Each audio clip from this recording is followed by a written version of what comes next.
kind of structures. We were talking about how black wants to play for c5. Do you prefer white or black in this type of position? I don't really play this as white, so just because I'm not super familiar with the white side of this, this is what I play as black. I go b6, bishop b7, c5. Usually I throw in some rook c8 maybe before c5, just depending on how white plays it. And I always find I'm very comfortable as black. I've never had serious problems. Yeah, it feels like the advantage for white is incredibly small.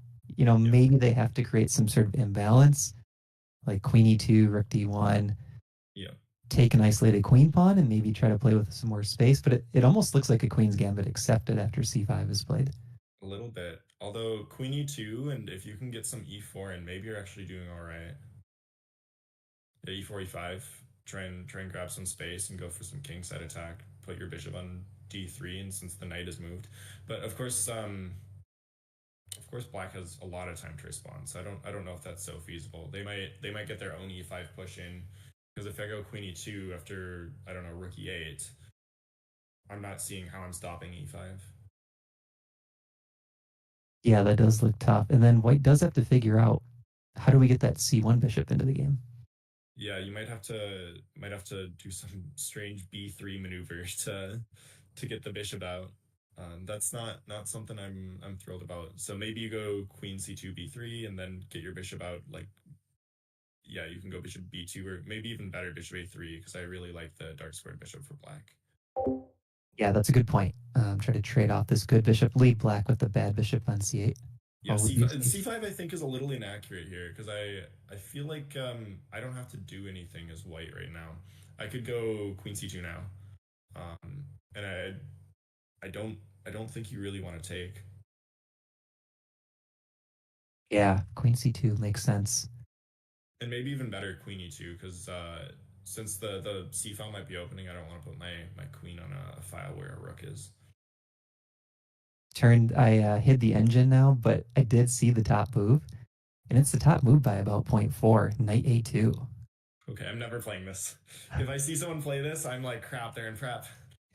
And he just played it. He just played knight a2, Okay, so yeah, he's and still in Samrog prep. is in prep. Yeah, and that's not a surprise to me. Samrog is very prepared. And actually, now that I look at it, this does make a lot of sense. Black bishop is really the like this is an asset, right? And this almost forces something like bishop a5, and now you can go bishop d2, put your bishop on c3 maybe, and then reroute the knight to d3, and seems pretty good.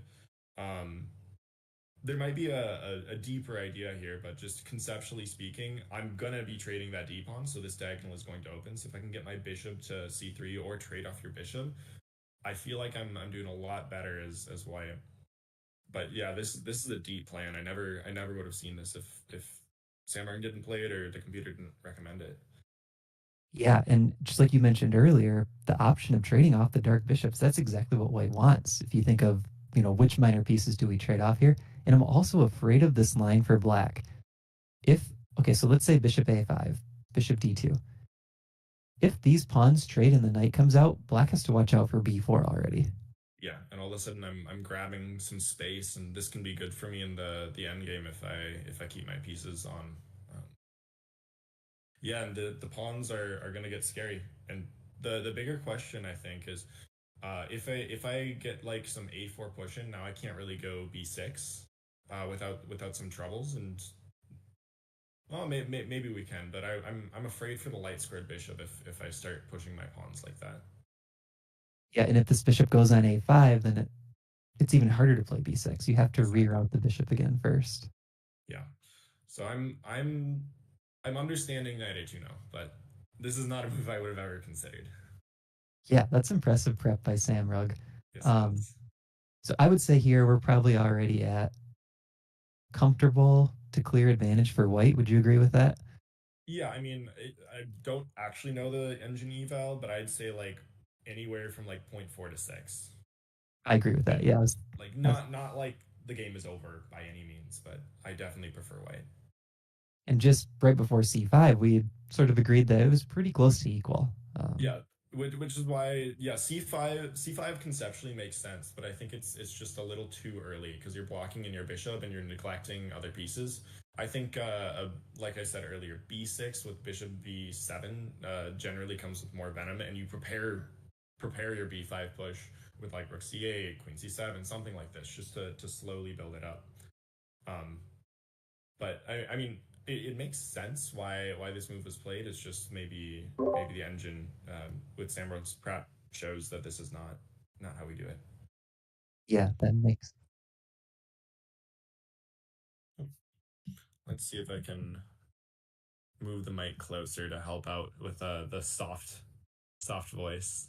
Hopefully this is better. Please let me know.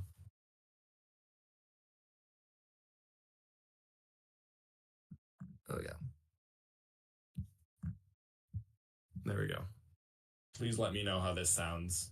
If you can hear me better now. I turned up the volume on my mic and I moved it a little closer.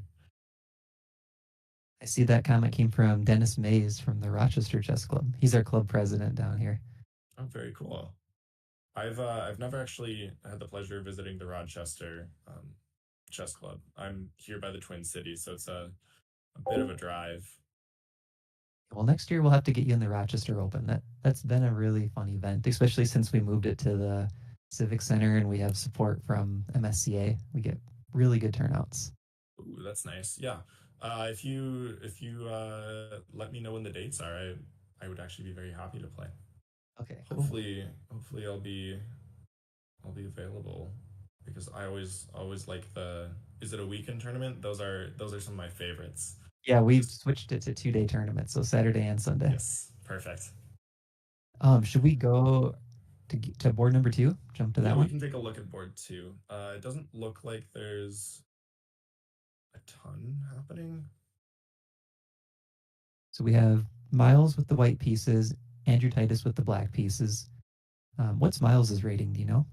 Last time I faced him last month. He was like a 2020 or something. I can also just come over here on my other screen and look up his USCF. Because I believe the ratings we have posted there are all FIDE. So for example, I think I'm posted as unrated or maybe 1800 or something, even though in the USCF system I might be 2100 or something. Okay. Um, Oh, I do see. I have the from the Chess Castle page or MSCA page. I do have the pairings up with the ratings on the pairings, so that's helpful. I can pull it from here. So Miles is 2063. Andrew is 2336. Yep, that's about right. And we see another E3 poison type system, Knight F3 Yes. and E3 right off the bat. And usually, I have this book too, Connor, and I read it. Yes. I do really like it. It's the one I've been Usually, going over. Yep. usually the idea is some combination of Knight F3, E3, and then either C4 or D4. Is that correct? Yep. That's what I've gotten so far. I'm only about three-quarters of the way through. So, Okay. but Then that's been most of it. Okay, B3. This is actually I faced Miles and I actually lost him with the black pieces about a month and a half ago, and this is exactly what he played against me. And then he came back the very next week or 2 weeks maybe, and faced another national master, Nathan Hoover, and won with the exact same setup. So I think this is Miles. It's his system. Yeah, and he's just blitzing it out. Um just looking at his clock, he's not taking that long. He's almost at the start time. He's used 30 seconds. And okay, after E5 though, he's in the tank a little bit. Which is a little surprising because it seems like a very natural move, but maybe he's never seen this knight B to D7 idea before. It does seem a little strange optically, but it does make a lot of sense.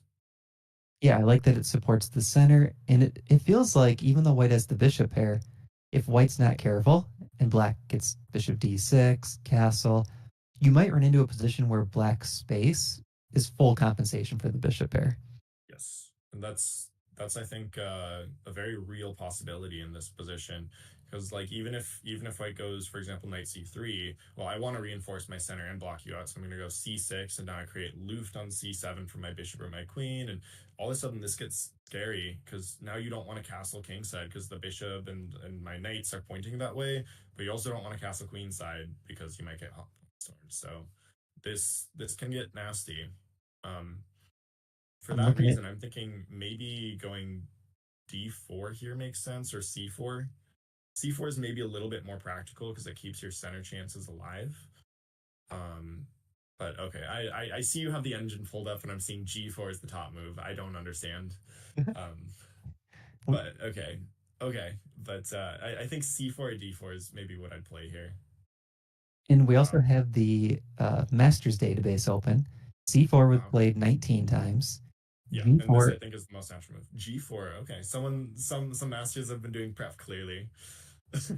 Not surprising, but still always fun to see when the flank pawn gets pushed really early and it works out. Apparently, black does have a 50% win rate in that variation though, so maybe not deep enough prep, but yeah, I think C4 just makes sense because yep, if I I have the agree. bishop pair here, I want to start trading pawns. Let's play C4. Let's chip away at the center, try to open up the bishops. G4 to me feels a little more like a blitz attempt, just all out pawn storm against their king and try to scare him. But we see D3 by Miles. D3. Interesting. This is I'm not actually shocked by D3. This is the system, exactly the same system that he played against me. He went D3 knight E2, and then he had another knight on the board, but he ended up putting a knight on E5. And even though in the position when I played him, black was, according to the computer, better, it is very practically hard to play against. So I'm Yeah. I'm not I'm not shocked by this. I do feel like it gives black some options. Like you might go c6 here. Yep, I'm not shocked. C6 is just a very solid move. And then you're going to start expanding, like I don't know, b5, a5, because clearly black is going to be castling on the king side here. So, um, and I'm not actually seeing any great squares for the white knight, so I'm feeling a little nervous for Miles. Yeah, I'm starting to prefer black here. I I am did play too. someone in the Chicago Open who did this same setup from the white side, early E3, B3, bishop B2. And I asked him after the game, I said, what do you call this system? And he said, oh, I'm a Queen's Indian player. I'm just playing the Queen's Indian in reverse.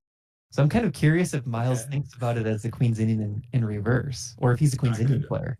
I could see that. Nor I mean, for white, I like playing a little bit more ambitious, but I can. Okay, so I didn't even think about that. So now I can start thinking about Queen's Indian ideas. Yeah. That's interesting. Should we go to game three? Yeah, let's take a look at game three. Oh, Joseph against Joseph. Oh boy, looks like a pretty balanced opening. I think black is a nice position already. Takes. Yeah, knight. Yeah. G3. Okay, so this is a French Rubinstein variation with G3, and the idea is put the bishop on G2 and pressure that long diagonal. Takes. Okay. Yep. Bishop G2. Yeah, and after 92, I mean, I don't think black can be worse here. I think yeah, queen b6 is maybe a little more forcing, but queen c7 is also fine. Interesting here, knight F3 scores Makes sense. quite a bit better than knight E2, and the engine likes it as well. Yeah. Um, I don't know why it's not much better, but because knight e2 is maybe the move that I would pick too, because I'm just foreseeing trades in the center and it transposing. But maybe knight f3. Yeah, maybe this e5 jump is critical in some lines. I haven't studied this position well enough to really know the full plan for white here or black actually. Uh, but it seems fairly balanced. Knight e2 on the board, queen c7, and then we see castles. And yeah, this just looks like a very solid playable position for both sides. White is aiming to, well, maybe go c3. I'm actually not entirely sure. Maybe they go bishop f4. Do you you're probably going to be a little bit more well versed in this position. Do you know black's plans, white's plans? I have a little experience with the French Rubinstein because I have a chess student that plays it exclusively against E4. And I will say the knight coming to F3 followed by E5 is much scarier than the knight on e2 because usually what happens is black is super solid. The eval's around point 0.3, point 0.4, but as soon as black gets developed and trades these two pawns, then things are equal. So the question is, can white exert that pressure early on to use the space advantage? And I think that's kind of the situation that Joseph is in now, the white player. How does he figure out how to put some pressure on black in the next 2, 3 moves? Yeah, that makes sense. I actually, like I said, I don't have this understanding, but I can see this being a lot scarier, and I am thinking that black is going to equalize pretty quickly because yeah, exactly. Bishop to c6, you're going to trade off your light square bishops, and I can't see white having any edge. Yeah, I feel like this is the move where white really needs 95. you know, Yeah, exactly. try to You attack you that wish bishop. that the knight maybe starts moving straight in this position, exactly like your arrow showed. Yeah. But okay, yeah, this makes sense, and I don't know, maybe even you go bishop to d6 here, just finish your development, and I feel Oh, like you're all right. okay. Bishop d6. I'm wondering if Maybe this blunders the pawn though. After bishop d6, bishop d6, bishop b7. Um, yeah. but Okay, so maybe it doesn't though, because rook b8, and maybe you have the b2 pawn. Maybe it's soft, but but it does feel slightly uncomfortable for black because you do still have the king in the center. Um, yes, I was also thinking if bishop d6 here, d takes c5, bishop takes, take knight back with the take. knight, queen takes, and then take here. But then I think you run into the same problem of rook b8 and then rook b8. takes b2, and now your c pawn is a little soft. Yeah, that's true. It's isolated pawn. Mhm. For the broadcast, am I allowed to move on the board, or is it better to just do arrows and not change the variation? You can always delete variations if you need. Um, I think maybe for the viewers we can move the pieces, but Okay. I don't know if that makes such a big difference for the broadcasting. I don't think it'll mix stuff up. Yeah, and we do see bishop d6, which I think is probably black's sharpest attempt.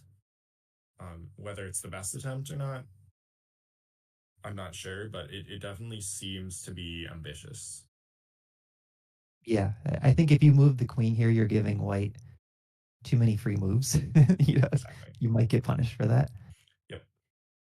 But who knows? I've seen some crazy lines where you go like queen c8 and like shuffle your queen for 3 moves in a row, and black is somehow okay at the end of the line. Like, okay, those are not. They're a little bit sharper lines. There's some Jobaba line sidelines that I look at because I didn't want to lose to Jordan Tim, who exclusively essays the Jobaba. So Okay. but there's some positions where queen c8 is acceptable, even though it looks a little silly.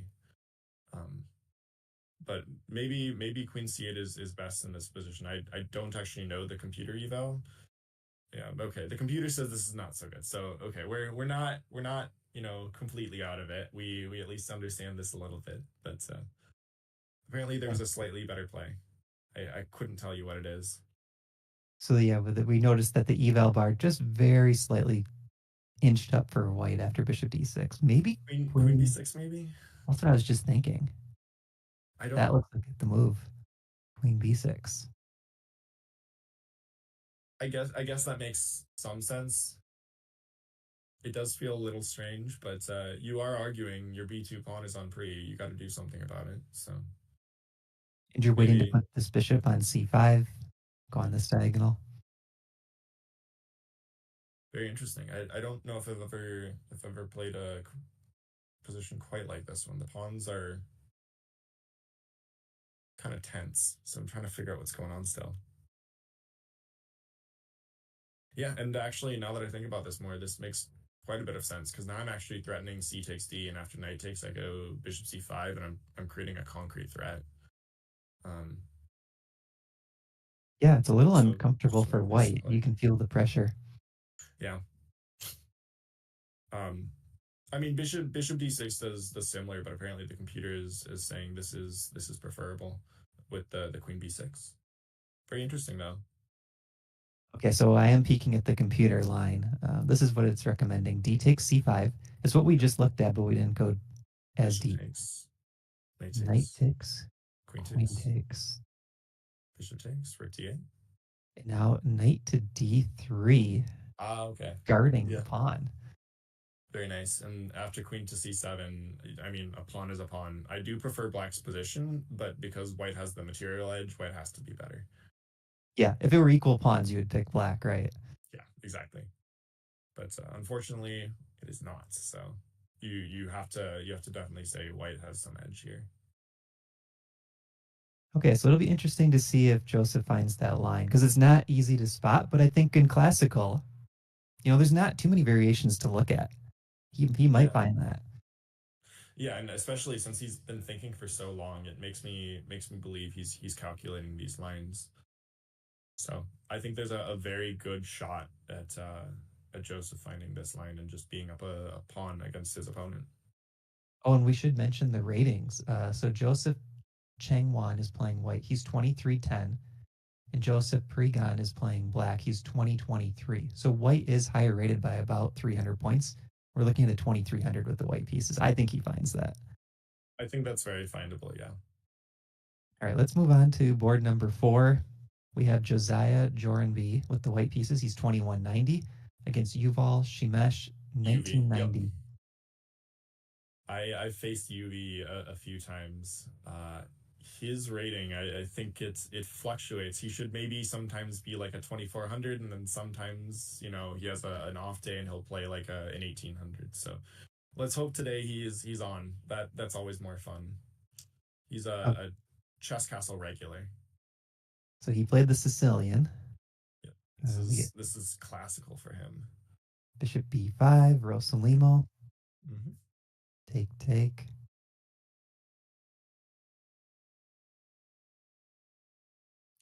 Nothing too surprising here. This is what he plays all the time, so he's in very familiar territory. Yep, takes castles. And I'm actually surprised how much time he's used to reach this position. I think I've gotten a similar position against him before. It might have even been the same move order, even in blitz matches that we play. So he's very comfortable with this pawn structure, having the doubled C pawn, bishop on the long diagonal. Yes. And I guess the only potential issue I see for black is can white sneak in E6 to play for an advantage? E6 I always find is a little dangerous because if I get like a rook to D6, there's no real way to defend the pawn. And the D6 pawn is good if my bishop is sitting on F8, So, for but my bishop example, is already developed. Yeah, here, and I'm not actually scared, um, because my pieces are already developed. yeah, that's interesting. Okay, so here's the game position. Yeah, knight d5 is maybe what I would try here, just because it looks a little bit more active, and I don't see how I'm being kicked out. That's a good point. So, for the viewers, one thing you want to look at for your pieces is how much mobility they have. And this knight on D5 covers all these squares in white's camp. Exactly. And especially compared to if we put down e8, we literally have 0 squares for our knight because our knight is being controlled by the e5 pawn. So when we're calculating here, we're trying to figure out how can we have the most potential in the future for our pieces, where are the strongest squares where we can maybe grab more space or create some threats in the future. And clearly, if our knight is on e8, it's going to be very hard for our knight to make any threats because it can't move. So Yeah, so this feels a little more comfortable for white just because we have the E5 pawn, grabs a little space in the doubled pawns, but I don't think there are really any major issues for black. And like you said, he's pretty comfortable in these positions. yep. Okay, let's go to the next game. So in this game, we have Irene Fay playing white. She's 2004 against Joan Till Aiden playing black, 2183. Wow, they have a crazy pawn structure. Let's see what happened. Yeah, I'm trying. Okay, it's a queen pawn. That I guess that makes sense. I've seen a lot of these queen pawn openings where white just gets space hungry and grabs all the space on the queen side. The maybe we okay back up. We castle knight f3 probably. Yep. Okay, and okay, this is how it happened. So what are your thoughts on this move, Connor? I've never been a big fan of it. I always like playing white, keeping the tension, but I know the computer doesn't, hate the concept. I think it just makes black's play too easy because now I don't even have to calculate, and all I'm going to go for is the e5 push. And if I can push e5 now as black, I'm gonna be okay because there's no more pawn breaks, and I find it very fluid and easy for black to play. But if you're facing someone maybe a little lower rated, sorry, higher rated, I do think the ideas are a little easier to play for as white as well, because you're just planning on going b4, a4, and then b5 and make some break. Very, very straightforward plans for both sides, but I don't know. I like the ambitious play as white. So in this position, I'm going to be going, I don't know, bishop d3, rook c1, just developing my pieces and then trying to go for some kind of attack or at least pressure. Yeah, I agree with you. And the way I like to describe this pawn tension, this is what I tell students, is if you look at the pawns, this black pawn has two options: take on c4 or do nothing. We have a third option. We can take, do nothing, or push. And if you look at the captures, black doesn't really want to take on c4 right now because it brings out our bishop. So why make the game easier for black? Why play c5 here unless there's a really concrete reason? Like you said, maybe you want to make the plan simpler, but on average, I wouldn't look to break that tension as white here. Mm-hmm. Okay, so c5, bishop goes back. 95. Okay, so she's playing to just kind of control all of these dark squares. And she's going to play f4 in the next move. Yep.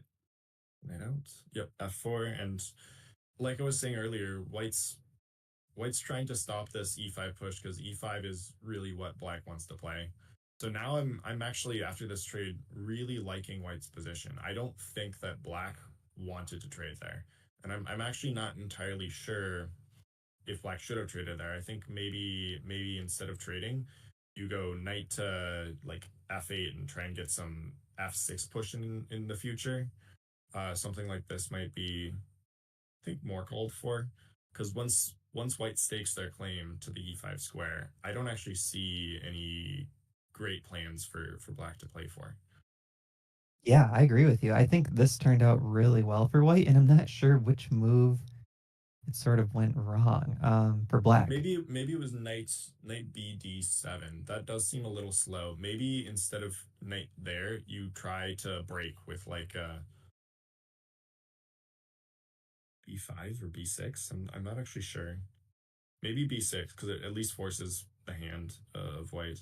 And now after b4, maybe now you go a5. Well, after a5, a3, maybe it's not so good though. So this is a little tricky. And then a takes, b takes, then takes rook. And after b takes, I've had this pawn structure before as black. It is not pleasant, but I also know the eval is not going to be wildly in white's favor. Yeah, knight back makes good sense. So I think You're just as gonna go black, pawn there. Yep. yeah, you still Black want is that. the one with the breaks at the very least. So black shouldn't be lost unless there's an immediate tactical shot. But I don't see one. Oh, and the moves are flying in from the game, it looks like. Okay, so we had Maybe they're both in some kind of prep. it kind of looks like it because knight takes e5 was just played. We already see f takes e, knight d7, bishop d3 pointing here. Yep. Whoa, queen g5. Okay. She looks a Makes little loose. sense, but it's yeah. This is a little scary because okay, queen here. I'm surprised we didn't see castles. Castle seems so natural, but okay, h4. Sorry, no. Okay, I was expecting h4, but we're just gonna play solid. I like just attacking. I was gonna go h4 queenside castle and then some g4. You Just know, I agree with you. I thought that was scarier, Yeah. but maybe they were looking at queen g4 and thought it was just equal or something. Which, maybe if we trade it is, and then we can't queenside castle. And I guess the So other way to look at it is Irene's the low rated player. it's true. Um, Yeah. and it's a low risk option, I think, the castle king side if you already feel you have most of the advantages in the position. So Yeah. maybe she's just playing it safe and going for two results. Yeah. That could be, and that is a very practical decision. So if you had to say, who has the advantage, king side and queen side, would you pick white for both? King side advantage and queen side?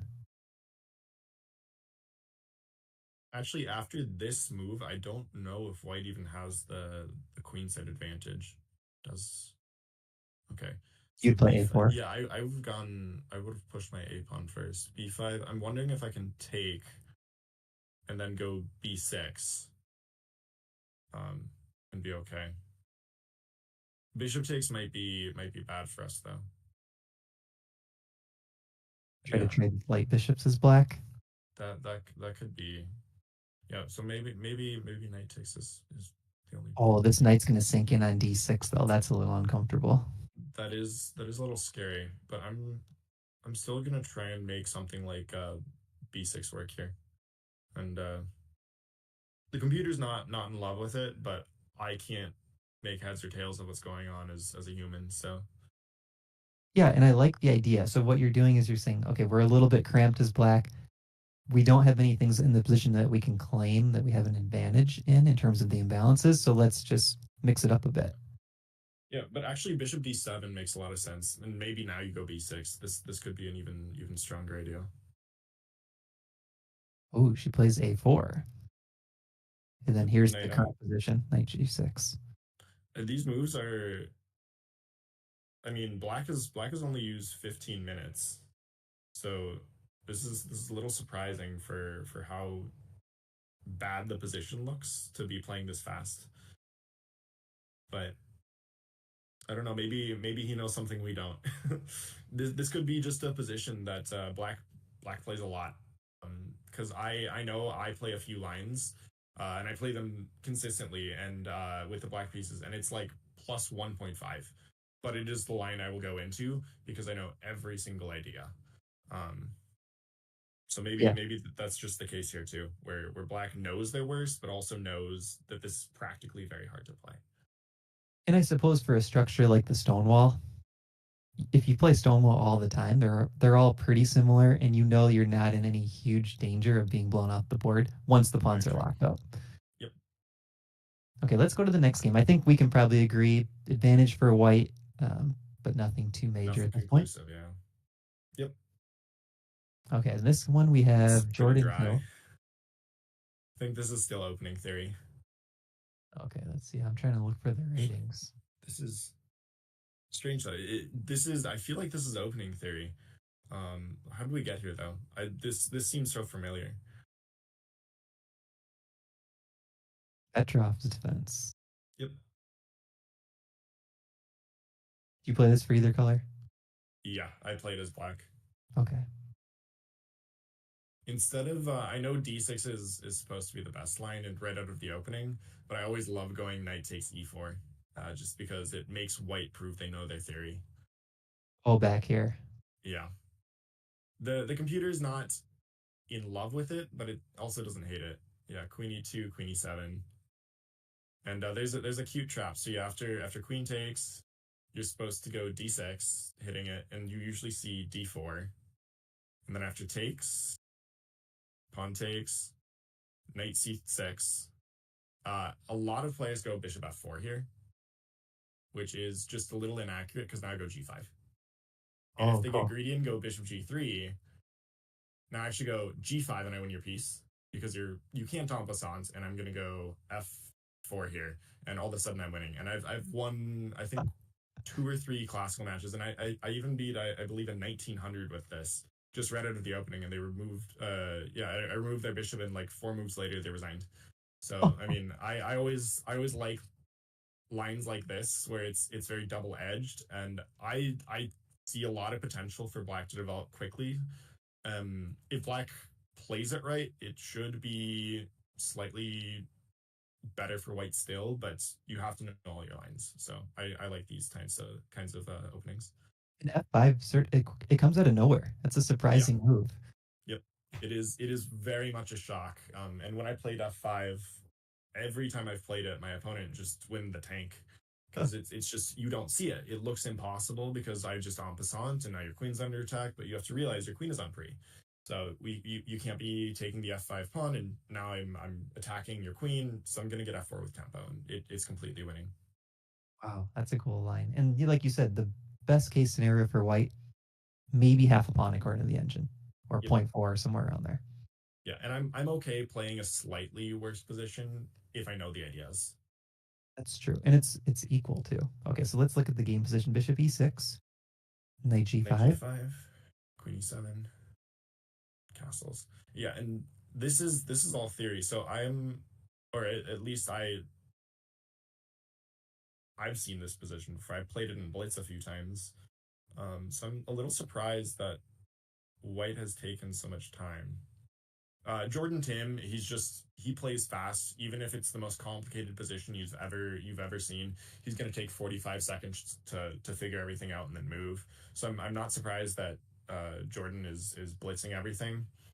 And Jordan is a very very strong. I believe he's a national master now, as of a few months ago, um, and so I know he's familiar with a lot of openings and theory. So maybe he just does know this, and that's why he's blitzing. But I'm a little surprised that White is taking. They're at 48 minutes right now, taking so Yeah, much time for the opening like this. and the moves What don't is seem too what is difficult. Christopher and Tim's rating currently? Because that'll maybe help me understand what's going on. Christopher, who's playing the white pieces, 1952, and Jordan with the black pieces, 2144. So we're looking at almost 200-point rating advantage for Yeah, black. so maybe he's just nervous, and I mean he's playing all the top moves, so he could be coming up with them by himself, but he could also just be nervous and like double checking his prep. Or he could be doing something like Grishik does, sits there for half an hour when he already knows the top move just to make his opponent think, I've got something, I've tricked him, but I don't know. Okay, rook takes e6. It Hmm. does feel like it, it feels very drawish to me. I'm not a Petrov player for either side, but even though white has the Yeah, bishop pair is an imbalance, everything is so symmetric.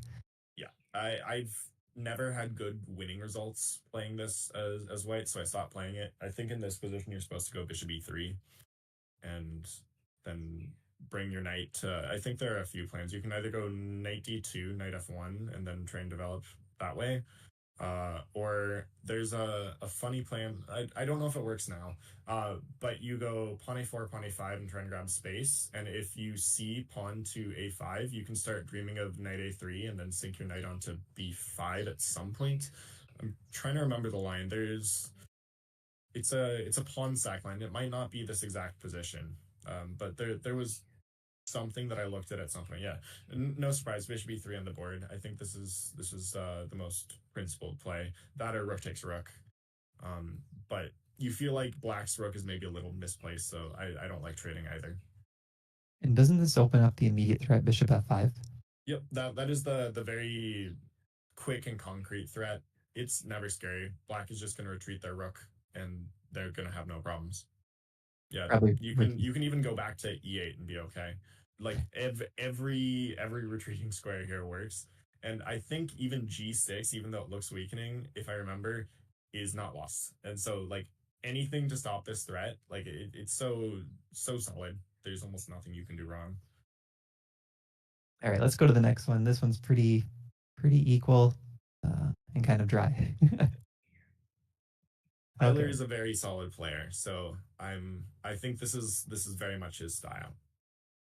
Yeah, he just beat me in the Rochester Open. So we have Ahmed Ilyasov with the white pieces.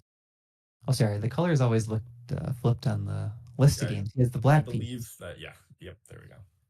and he's rated 1960. Kyle is rated 2140, but he's a national master. Is that correct? Yes, Kyler. It should say Kyler. It's Kyler Weatherspoon. There should be an R at the end of that. We might have just entered it wrong. So whoops. Yeah, Kyler is a national master. Yes. All right, so we get a Roy Lopez.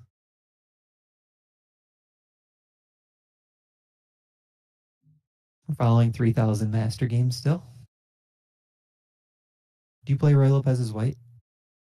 Um, I don't actually play a ton of Roy Lopez. I usually like Italian and the Gioca Piano and Pianissimo just because I feel like it gives me the best shot when I'm playing.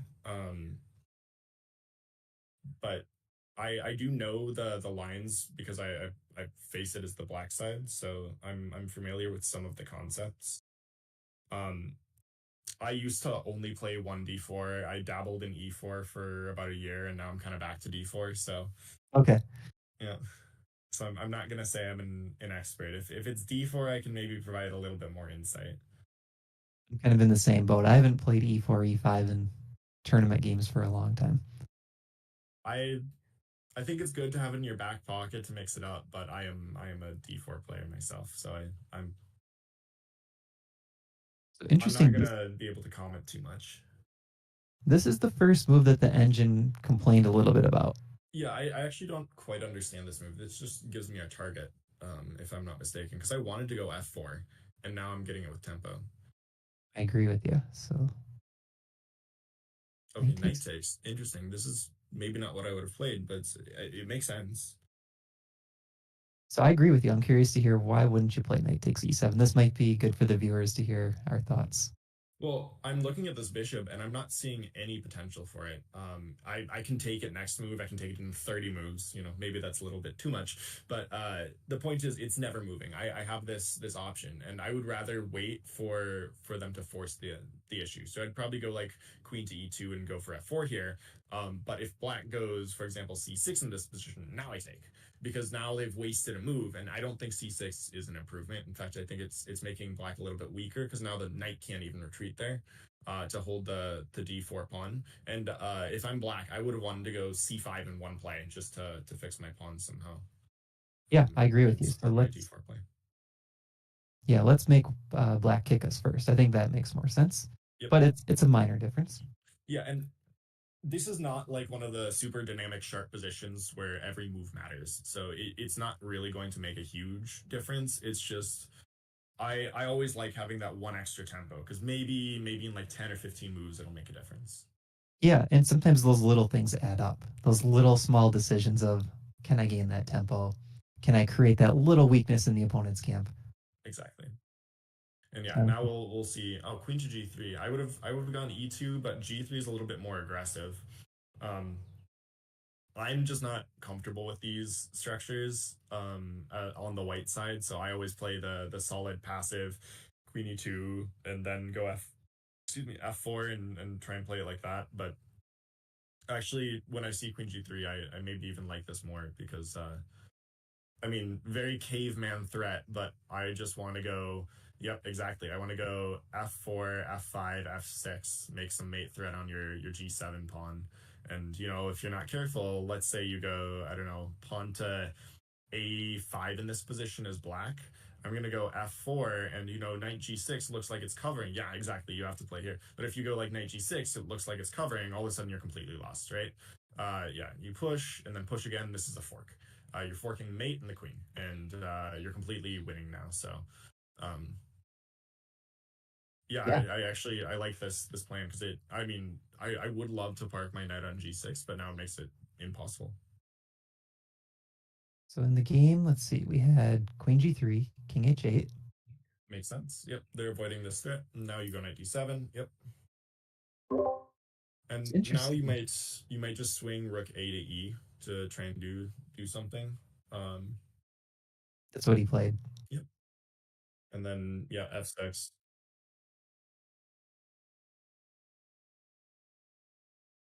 Oh, sure. Yep. Okay. All right. So we're going to talk a little bit about the sponsor. It's my company that I run with Jesse Buss. It's called Chess Goals. And Chess Goals is a chess learning website, chessgoals.com. And we have a bunch of courses on our website, both free courses and paid courses. And you'll see on the screen, we have a coupon code CASTLE, CASTLE, that will save you 30% on any order. And a portion of the proceeds go towards the Chess Castle as well. So feel free to check that out, chessgoals.com. Apply the coupon code CASTLE, and you can email us with the contact form on that website. It goes directly to me, and I'll get back to you. So if you have any questions, check that out, chessgoals.com. Start with the free courses and see what you think. Connor, have you checked out chessgoals.com to put you on the spot? I think you actually mentioned it to me. I know I visited the site, Uh-huh. and I think it was right after the Masters quad, after you, because I remember we were playing, you beat me, and then I think you mentioned it, and I pulled it up on my phone, and I have looked at it, but I haven't actually done any of the courses yet. But Okay. I have been to the site at the very least. And then I remember I was dealing with allergies, so I just ended up going to bed that night. I didn't investigate further. But I will actually probably check it out because I know you have better understanding of some of the positions we were playing than I did. That's I'll actually schools. Well, it's funny. There's so many courses. I don't remember the theory in a lot of the courses unless I use it as a main weapon. So, so sometimes So I run maybe into I'll position. out prepare you with your own prep. Yeah, that'd that's be perfect. that'd be funny. All right, should we flip to board number 8? We have Nathan Michael Hoover. Perry and Nate Hoover. Okay, Nate Hoover has the white pieces. I've known Nate Hoover since I was a little kid. The Chess Castle used to be above this pizza place, Checkerboard Pizza. Have you heard of that? I visited the castle like, oh, what was it, 15 years ago? It was still However long there. ago when it was there, yeah. Okay. Yeah. And Nate was running the castle back in the day, so I've played Nate many times. So he has the white pieces here. Let's see, what are the current ratings? 2134 for Nate and 1949 for Michael. French defense, another Rubinstein. So Rubinstein variation, just so you guys know, it's when white plays either knight d2 or knight c3, and black takes the pawn, and then white recaptures with the knight. So it can happen via either of these move orders. And I think the nice thing from the black perspective, it cuts down a ton on the theory you have to know. You don't need to know all the Tarrasch theory after knight d2, all the win-over theory after knight c3. You just say, all right, I'm going to play Rubinstein. I know it's slightly passive, gives white a little larger advantage than I need to, but it's easy to play. Yes. And Nate probably does know the theory on this, but I know Nate likes playing a little bit more exotic moves in the opening because it gets boring when you see the exact same opening, 1,000 times. So he may know his opponent and know he'll maybe take some liberties because he is 1900 and Nate wants to win being a 200-point favorite. And then also Nate's playing style is very colorful. It's very new. It's explosive. So maybe he knows this and he's banking on Nate doing something. I mean, it looks like he's playing a nice aggressive line. He's keeping both knights on the king side, both bishops pointing at the king side. And one thing I notice here is he hasn't traded off any pieces yet. A lot of times in the Rubinstein, you see trades on f6. The knights swap off, or bishop g5 is played. Maybe that trades. Nate's not trading anything, and it looks like he's keeping that attacking potential alive. Yeah, and I really do like this for white. H3. I'm not actually familiar with this H3 idea. I normally see, I think it's rook e1 or c4, one of the two. Those are the main moves I see. And it looks like the Masters database, yeah, rook to e1 is the most popular choice. It's very natural. And then b3 option number two, just trying to get your bishop out on either the b2 diagonal or maybe you go a4 and go to a3 and try and trade this dark squared bishop. Um, I, Yeah, I've seen both played before. this is. I wonder if this is something that Nate cooked up because we have 551 games here. Hmm. He's still playing fairly quickly, 8 moves in.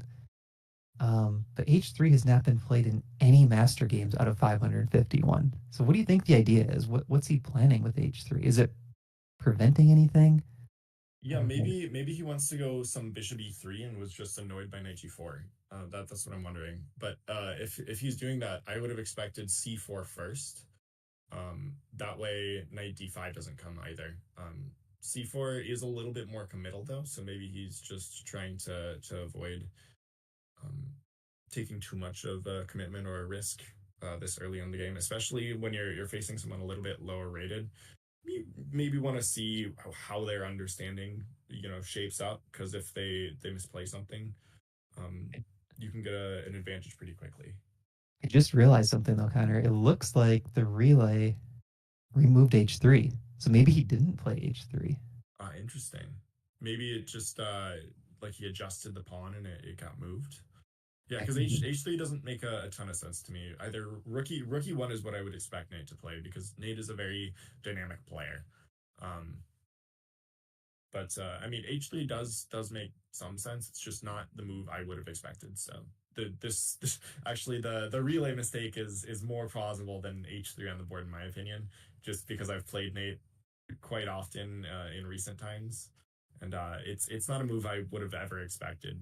Maybe unless he's prepped something, but I don't think he has.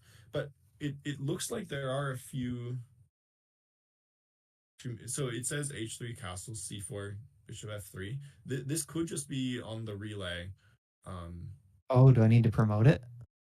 maybe. I don't know. Let me try We can switching. ask somebody at the site to just check the game to make sure that it is actually what's on the board. Um, just to be safe. But if we didn't play h3, then it maybe is on the board. H3 is actually a little bit surprising to me, though. I definitely expected rook to e1. Um, yeah, because we certainly didn't go over this line, so maybe this is just what's on the board. Okay. Uh, but okay, so yeah, I think maybe he wanted to go bishop e3 because he goes c4 the very next move. I just thought he would have started with c4 because it seems more flexible. And yeah, bishop f3, I actually really like this play. Black is noticing that there's not really going to be a lot of prospects for that bishop in the future, so let's just trade it off. And then c5, fantastic play. Just really asking white, what are you going to do with your center? And there's not really a good response. I think bishop e3 is still what you want to play here, just to support. Yep. And then after takes, bishop takes. I don't see anything decisive. Knight c5. I think, yeah, it looks like black is just trying to liquidate here. Um, And no real chances. Yeah, and just for the viewers, rook d1 does look like a blunder, but it is not. If we see queen takes d4, white actually wins with a very nice tactical shot with bishop takes h7 with a check. And that's the big important part. It's check, so we're going to win the queen. yeah, I like this knight c5 move a lot because white's big advantage right now is can they keep the bishop pair? Exactly. Can they keep the attack alive? But both bishops were being attacked. There was no way to do it. Yep. And so after the trade, now we're probably in pretty drawish territory. Yeah, and I don't see any real chances for black or white. So I would expect this game, unless Nate is a fantastic endgame player. It's not unheard of for him to swindle from a complete draw just to a win out of nowhere. But if his opponent plays like he has, I don't see this going anywhere. Yeah, I agree. But there's still definitely game left to play though. So probably draw most likely, but I think one thing I've been trying to do, Connor, in my games, and this I realized this after playing in a Chicago Open against a bunch of young kids. I needed to play more end games, and once I started playing out this type of end game, I started notching quite a few wins instead of just saying, "Okay, draw in position, let's shake hands." Yep. I think there is enough pressure that sometimes it can be hard to play the black side of this type of position against a player like Nate, especially. And one thing about Nate is, even if he's losing, even if he's like drawing, he will never accept resignate. He will never resign himself, and he will never accept a draw. He says, "Play it out," and that's largely because he also has some students, and I've also had students.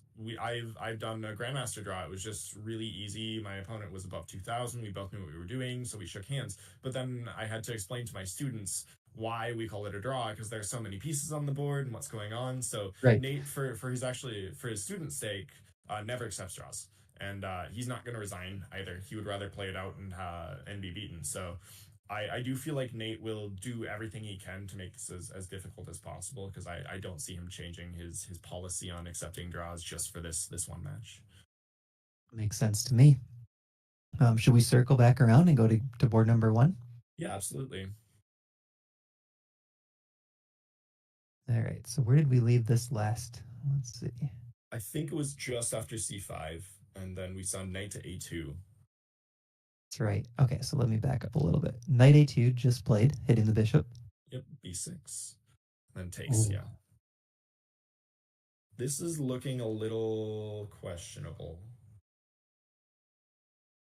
Yeah, I like white quite a bit here. Having the bishop pair, double pawns for black. I You do know, the too, but I'm trying to figure out how we can exploit this. Hmm. one idea, it accepts double pawns for white. I would consider in some cases playing knight e5 and maybe f3, e4 to block this bishop on b7. That does seem interesting. It might be a little dramatic though. Why can't we just go, for example, knight d2 or queen e2 and then go e4? That's true. And put the rook on d1. Exactly. Yep. I was thinking the plan for black might be bishop b7, knight e4, put the other knight here. But That could maybe be. maybe we don't care too much about that as white. We could still play f3 later. Yeah. 95 is actually very interesting though because it is so now that I say that, Samrog is quite a bit higher rated, so he probably wants to keep winning chances alive. And after 95 takes, you have to take back, and after the queen trade, well, maybe not the queen trade. Well, maybe the queen trade. Yeah, knight takes, queen trade. I'm I'm thinking Samrog could still win this, but it's more complicated, I think, to win than it needs to be. For especially when Samrog is so much higher rated, a draw Yeah, is almost the same as a loss here, just because there's so big of a gap between the ratings. probably we need to Uh, keep, if we are going to play 95, probably we do need to keep the queens on. yeah, so either queen c2 or queen e2, and I think queen e2 is just a little bit more practical. Yep. Um, yep, bishop here, and now you can go knight e5, but I don't. Yeah, I was gonna say I actually prefer bishop d3, and I'm just gonna go e4. Um, and I'm gonna have you stare at the pawn. It almost forces something like bishop to e4 or knight to e4. Yeah, exactly. And maybe even knight to d2 here. Although knight to 2 is maybe a little weakening, but okay, it's played. And I considered this because after bishop takes, it does force pawn to a5, which gives me a free tempo to play this plan with f3 that Matt was talking about earlier. Um, Yeah, so how does black deal with I'm this? I'm not sure if white has any more edge. After this knight a2, I was thinking white is going to be comfortable, but now I'm actually thinking this is completely equal. I do still value that bishop pair long term, just because there's flexibility in the center, but it's close to equal. That's true. Yeah, I actually I forgot about the bishop pair. I was thinking black had it too, but you're absolutely right. Black has two knights. So long term, if Samard can get this to an endgame, it's probably going to be slightly better. I'm a little surprised by knight here. I think trading would just be slightly preferable. But Yeah, the I computer can't. wasn't a big fan. The eval bar went up for white a little bit after knight f6. Yeah, Actually, I I'm wonder I'm what the not. best move is here. It might be f5 or queen h4. I queen h4 looks silly though. But I've been wrong. I've thought, wow, what a ridiculous move, and then boom, queen h4, and I'm a lot worse. So maybe it is queen h4. I would be honestly shocked. Okay, good. I'm not losing my mind. Yeah, I thought this, but I was thinking, maybe the computer found some beautiful sack mate, right? Right. That's not unheard of. Maybe it's just knight d6. But this seems like a passive play. And knight g5 looks kind of crazy. It is 96. I'm not sure I fully understand. Yeah, it looks, but now maybe you have e5. Yeah, Okay, this does make sense. Look at the d3 bishop now. yeah. So maybe this is the plan, but this is really hard to play. At least for me, it just feels loose, right? The d6 knight is a little shaky, Yeah. and optically when I look at it now, I can see there's no way to get to it. But I like putting my pieces on squares where I know, in 30 moves it's still going to be safe. You're So right. And you're giving your opponent who's rated 2450 all the options. Do they want to exactly. push? Do they want to take? Do they want to play f4? Yeah, I Uh, don't know about you, but I'm not feeling comfortable doing that. yeah, I agree. I've faced Samberg a few times, and he's 2450 because he's pretty good at making decisions. So Right. yeah, but on the flip side, when you are higher rated, you do like giving your opponent more of those decisions because you're hoping that your rating difference will show, hey, I make the better ones. So maybe that was the right option, but I'm not sure. So knight df6 was played. Probably knight Take, takes. Yep, bishop take. takes. Okay. And I actually like this because once the bishop comes off, you're forcing this move to get tempo. If the bishops come off, the bishop pair is no longer quite as valuable because now, even in certain end games, the knight even may be more powerful depending on how close the position is, uh, because it can hit both color squares, and if the pawns are in the way, the bishop doesn't have a lot of mobility. That's a great point, Connor. So if those light bishops trade off, there's the risk of having the knight dominate the bishop in some cases. This is a really high level move, though. Yeah, Bishop to a6. And and no, this is showing why he's 2400. Yeah. so he's cutting off the c8 square. There's no easy way to offer the bishop trade, and it's just annoying for black. And the plan for white looks simple. Bishop d2, pressuring the pawn right away. Put a rook on c1, and let's control the only open file on the board. Let's put the rooks on the c file. And another very important thing about bishop a6 is black, if their pawn was on a5 right now, would be okay. Right. But because this bishop is now sitting in the way, the rook is stuck. And additionally, the b pawn can never be really defended by anything other than the queen. And maybe the knight. But if you move the knight in, it's gonna give white the idea to play f3 and then e4 and then kick the knight, and this looks very scary. And knight d5 was played in the game, This, followed by yeah, f3. exactly what I said. Okay, and then if we throw this in first, so we have the concrete threat. This makes sense. And yeah, I'm really liking White's position. I think Queen e7 is maybe called for here, and then okay, Queen. Same idea. I think it's slightly less accurate because now it gives White some more options. That's understanding. I'm understanding this play at least. And then after e4, okay, rook c1. Okay, yeah, and rook c1 is probably even better than e4. E4 is maybe a little premature. There's no rush. I'm gonna have Yeah. it next move as well. Um, so yeah, actually, rook c1 is a very nice play. I love how Sammy's playing this. He's kind of just low risk, building the position, not like you said, you got to give your opponent options, and he's giving options to black. Hmm. Like, what do you do here as black? Whereas if you play e4, it's a little bit more concrete. Yeah, if I could just get my rook to c8 and trade everything, I'd say, black's equal, we're doing fine. But this bishop on a6 is just destroying me. It's killing my dreams. I can't do anything. Okay, look away from the screen for a second. Okay, I'll What's cover your my eyes. guess Let on the eval? What's your guess? +1. 1.6. Holy smokes, 1.6. Yeah, this is a Yeah, this is 1.6 bad. advantage. That is incredible. I would have said I'm like +1, maybe up a pawn, but this is getting bad. Um, and yeah, I suppose. Well, the reason I would say +1 is I don't actually concretely see White's idea quite yet. I'm sure Samurg sees the plan. He's a very strong player, and it looks like he's familiar with this position. Um, just by the knight a2 maneuver and how quickly he's playing this. He's only down less than 30 minutes from the starting time. Um, Yeah, Actually, less 59 than 20 minutes. minutes from the starting time. So he's really playing this fast. So I feel like he's seen either similar concepts or ideas in a position before. So So rook c4 is probably coming. That's what I'm thinking. rook c4 runs into knight c7 though, and then where does our bishop go?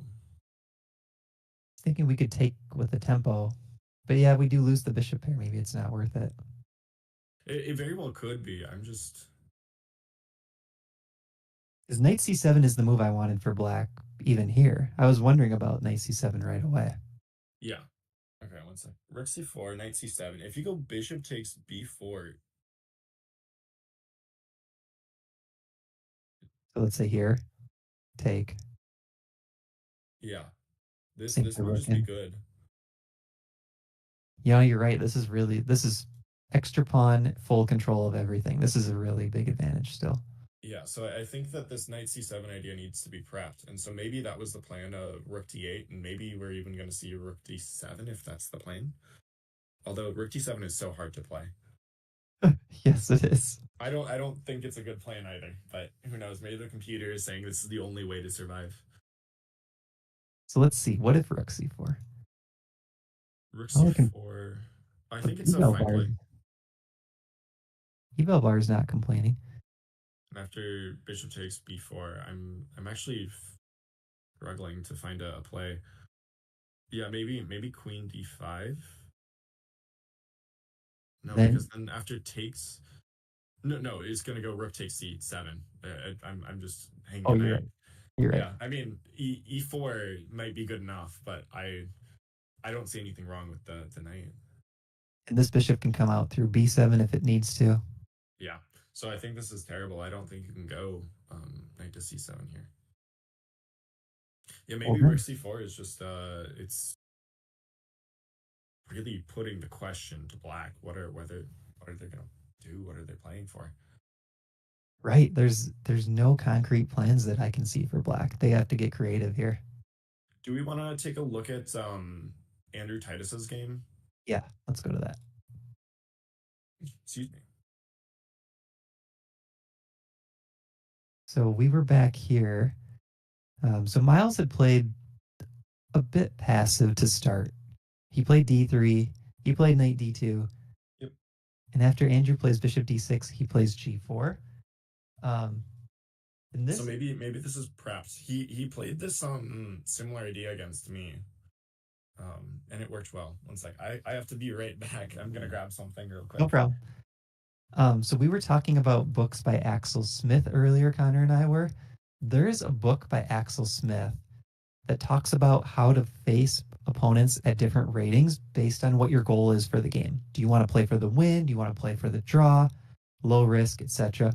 One of the things the book recommends is if you're the low rated player, like Miles is here with the white pieces, it's one of your best ways to play for a win is to make the game very sharp. And the reason for that is you want to increase the blunder rate for both sides and make the game a little bit dicier. So I really like this idea. If you're playing Andrew Titus, who's 2330, and your rating is 2060, I think you have to make him sweat a bit and go for a tactical position. So I love this move G4 just from a practical perspective. And after G4, we see H6, H4, Queen A5. Okay, Connor, so I was just talking about how Axel Smith has a book about how to face opponents at different ratings. Have you seen this book? Oh, what is it called? I don't know if I've read it. I wish I had the name memorized. I actually have his other book sitting right here on my desk, Black and White Magic. It's called Street Smart Chess. Street Smart Chess. I don't know if I've read this one.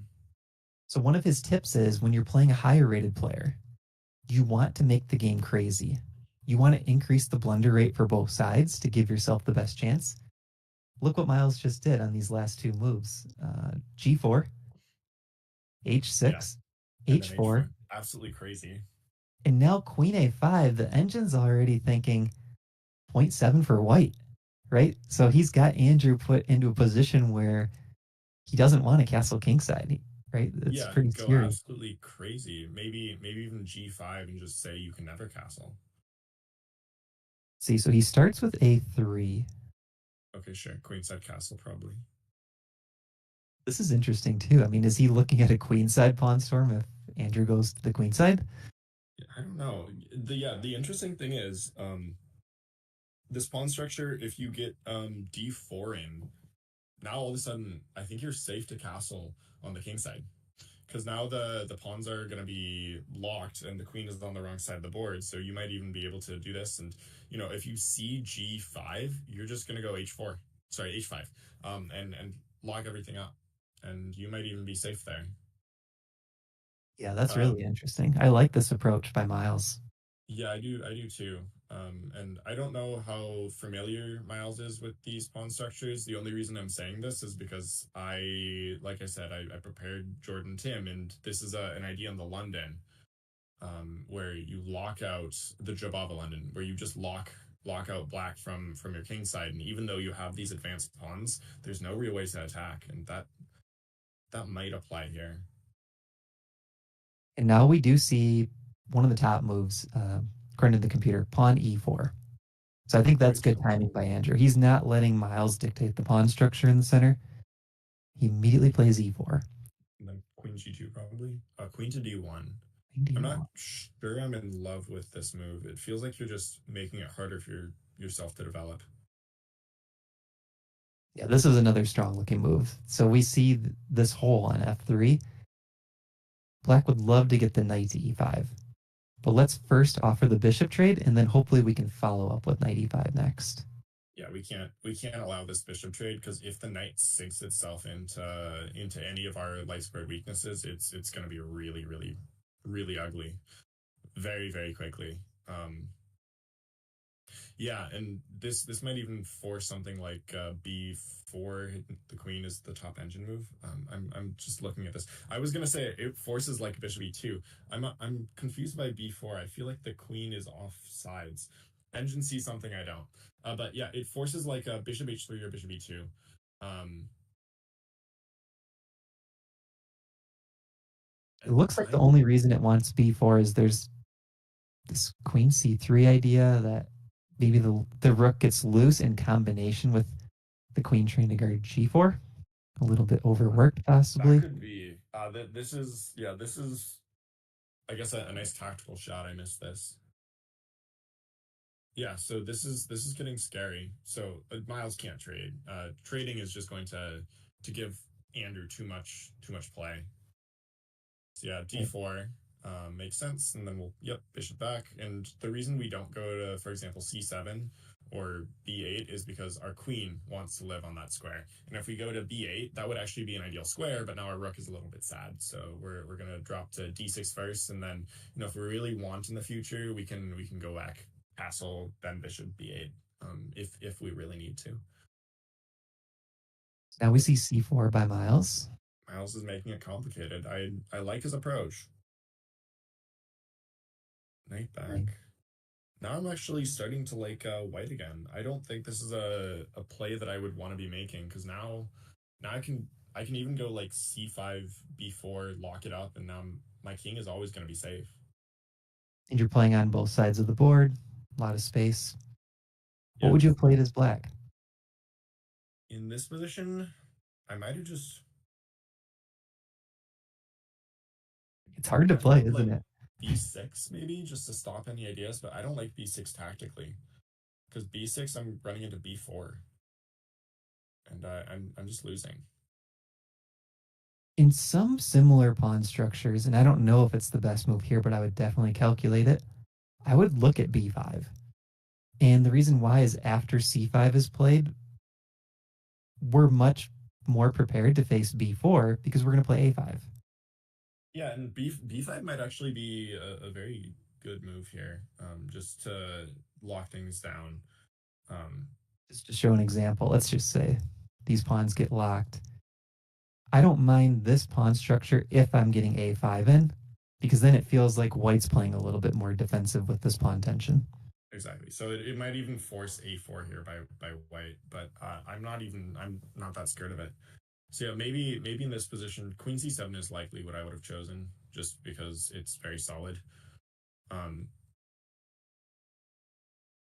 Yeah, the computer seems to like the bar didn't really change much after queen c7. yeah, and this can't be a bad move. It's just conceptually speaking, my queen is off sides. So let's bring her a little bit back. I liked that she was pinning the knight, but white wants to play d4, so I'm just trying to avoid this. So it's prophylaxis and bringing her a little bit back towards where I see the action happening in the future. Well, now that you mentioned queen c7, I'm also looking at queen to d8. Maybe this is even better. Yeah, because now the bishop's not in the way, and I can get the queen over faster. And queen d8 may even be top engine move. I wouldn't be shocked. Just conceptually, yeah, and it is very nice find. Okay. Um, and yeah, I mean, I don't I don't know if this would have been on my radar until you said that, but this is a good thing to have in your back pocket. Maybe if you're playing a game and you go, what's my idea here? Well, my queen's offside, so where do I want to put it? Well, c7 looks like a more active square, but funnily enough, queen d8 here is I think the most active square because it's a two move plan. You're going to go queen d8 and then queen e7 at some point, or maybe even just cast. You might not even have to move your queen. Um, and she's on a well developed square. Yeah, it just feels weird putting her on the starting square, but from c7, you might have to look at rook c1, lined up with the queen. That's small differences, but like we talked about earlier, those things do add up. Exactly. So knight f8 played, pawn b4, queen back to d8. Oh, interesting. Miles doesn't want to lock this up. He wants to look for trades, and we do notice that he has the bishop pair still. So pawn trades might benefit Miles if he's able to open things up enough. Yeah, conceptually, I do like that plan to try to break up the center. Um, in this position, you might even consider breaking it up by I don't know, B takes C and then D takes or C takes D, and just try and open it like that, and then go like I don't know, bishop to B5 check could help develop, and then you castle, something like this. I don't know if it's that great, but it's at least interesting. Um, What I don't like may, is these maybe you pawns can't feel castle, weak. yeah. Yeah, maybe you can't castle, but just an interesting thing to consider to open up the board. Yeah. And actually, after looking at it, I'm not so sure after knight to d7 because then you can't castle. Although also saying that I don't know if we want to castle. Maybe we just go king f1, king g2 if we're moving our bishop because I do like the rook on h1. It's a very complicated position. Um, I'm also looking at this bishop on b2. How do we ever get that bishop in the game? Are we okay with giving up the bishop pair? Let's say we had a4, bishop a3, because that would go with this plan that Miles is playing with the pawns on the light squares. Maybe he wants to try to trade dark square bishops. Yeah, that could be. Um, I'm always a little hesitant when I have the bishop pair to trade any of my bishops, Yeah. just because now if they can trade one pair of the knights, I know that there are some cases where the bishop dominates the knight in the endgame, but I always find it so much easier, especially with so many pawns on the board for the knight to dominate the bishop. So I probably have quite an irrational fear of trading, but it's a fear nonetheless, and I'm gonna stick to it. It hasn't failed me terribly quite yet. No, it's a good fear to have because I heard them talking about this on one of the chess.com broadcasts. I can't remember if it was Naruditsky or Hess, but they were saying the exact same thing. They're saying there's some positions where the engine will say that bishop is just as good as the knight in an endgame, but it's only a bishop against a knight. And it's so much easier to have the knight, just like you mentioned, because the knight covers both colors and the bishop only covers one. So I get it. But it's hard to figure out what's the plan for white then. How do you fix this bishop? Yeah, this is very tricky, but you might just play the long game and say I don't care too much about the bishop because if we're looking at black's bishop, they do have some pretty squares, but we're not exactly trying to play on those squares right now. Um, so it might not be that bad because our pawn chain from F to D or D to F is doing a nice job just keeping this bishop hemmed in. And we do have 7 viewers watching currently. I have a question for the viewers. What would your plan be here for white? This is the current position. And I think it's a very interesting one, trying to figure out how do we proceed. Rook C1, I would also consider just trying to slowly build things, maybe queen B3 or rook G1 and then queen B3.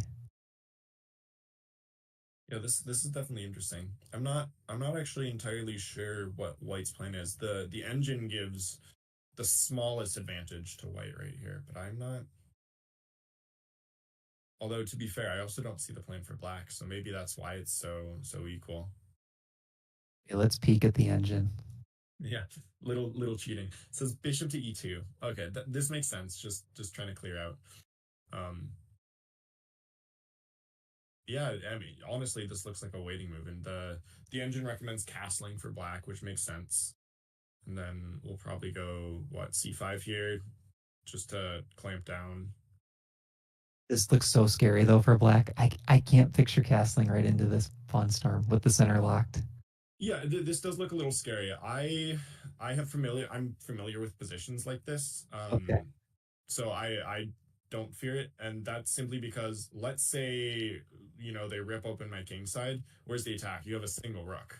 I have two knights and a bishop, so I feel comfortable just because I've played a lot of structures like this and I've dabbled in it. But I remember when I started out, and by the way, you have to play very accurate. Matt is absolutely right. If you make one wrong move, you're gonna die as black. But if you know the plans and the strange coordinating moves, usually what you do when you have this open file or they're trying to rip it open is you play your rook over, you put your knight on g6, and yeah, they just cover everything. There's no great way to break through. That or sometimes even crazier, it looks ridiculous, but you can actually go pawn to g5 in a lot of these positions and then actually trade the h for the g pawn, and it turns out there's no real way to break through because your knights just hold everything. So there are some pretty crazy lines, especially since this dark square bishop can't get in after c5. Yeah, I didn't think of that point. All of these pieces are stuck on the queen side right now. So there's really no attackers except this rook at the moment. Yep. And we do have a couple moves on the board. After knight e6, it looks like b takes c6 was played by Miles. Yep. B takes back. CD, this line that Yeah. you mentioned. Yeah, and after looking at it, I wasn't actually so convinced, but maybe Miles found some wrinkle that I haven't seen quite yet. So bishop check. Is this what was on the board? I think this is the highlighted move on the broadcast. C takes d5. Okay, then yeah, I guess this is what's on the board. And so hopefully Miles finds something a little bit more convincing than bishop b5, because I'm not so convinced. Maybe queen to a4 is a little bit better, because we wanna clear out a little bit, or rook to c1, something like this. My feeling is this makes the game a lot easier for black than when those pawns were on the board because now the plan looks pretty simple for Andrew. He's going to castle, move his queen, put the rooks on the open files, and he's got nice counterplay while these pawns are a little bit loose. And I don't think that kingside attack is coming fast enough I don't either. to counter You're that right. that play that black is getting. Another interesting idea is maybe go f4 here and just try and go all in. Yeah, I don't hate it. I think it makes sense, Yeah. And right? the point is, after en passant, you take with the queen and just try and get some play. The computer hates it, but I think it's practical. There must be something concrete here. Maybe pawn to h5, stick your knight on g4. Let's see. Maybe it's just queen to a5. Because actually, how do I play against this? Oh, that's much better. You're right. That looks really Yeah, strong.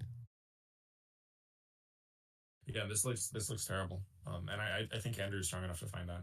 So yeah, f4 does look interesting, but it's not quite working.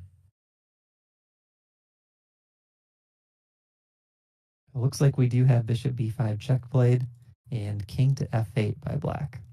Makes sense. And here the eval's around minus 0.8. So black is starting to get an edge.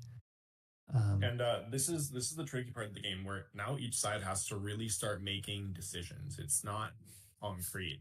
And so I think Andrew being a 2300 is going to start shining here. So I'm not really liking Miles's chances anymore. I agree with you. I think it's looking pretty good for black. And I would probably bet on a black win over draw or white win combined. Would you agree with I, that? I would agree. Yeah. I'm saying it's maybe like 55% white's going to lose. Okay. Yeah, I can see that. I'd Yeah. go even higher. I think You'd this go looks, higher. yeah, with the ratings in the position. That's true. I was thinking Miles might try and bunker down with like bishop e2 and rook b1. Um, but Miles is also a very dynamic player. He might not be happy playing that position, whereas, I'm okay with turtling. I know my opponent is strong. Yeah. So it looks like So, board number three, the game is finished already. Should we jump to that one? yeah, it looks like a black win.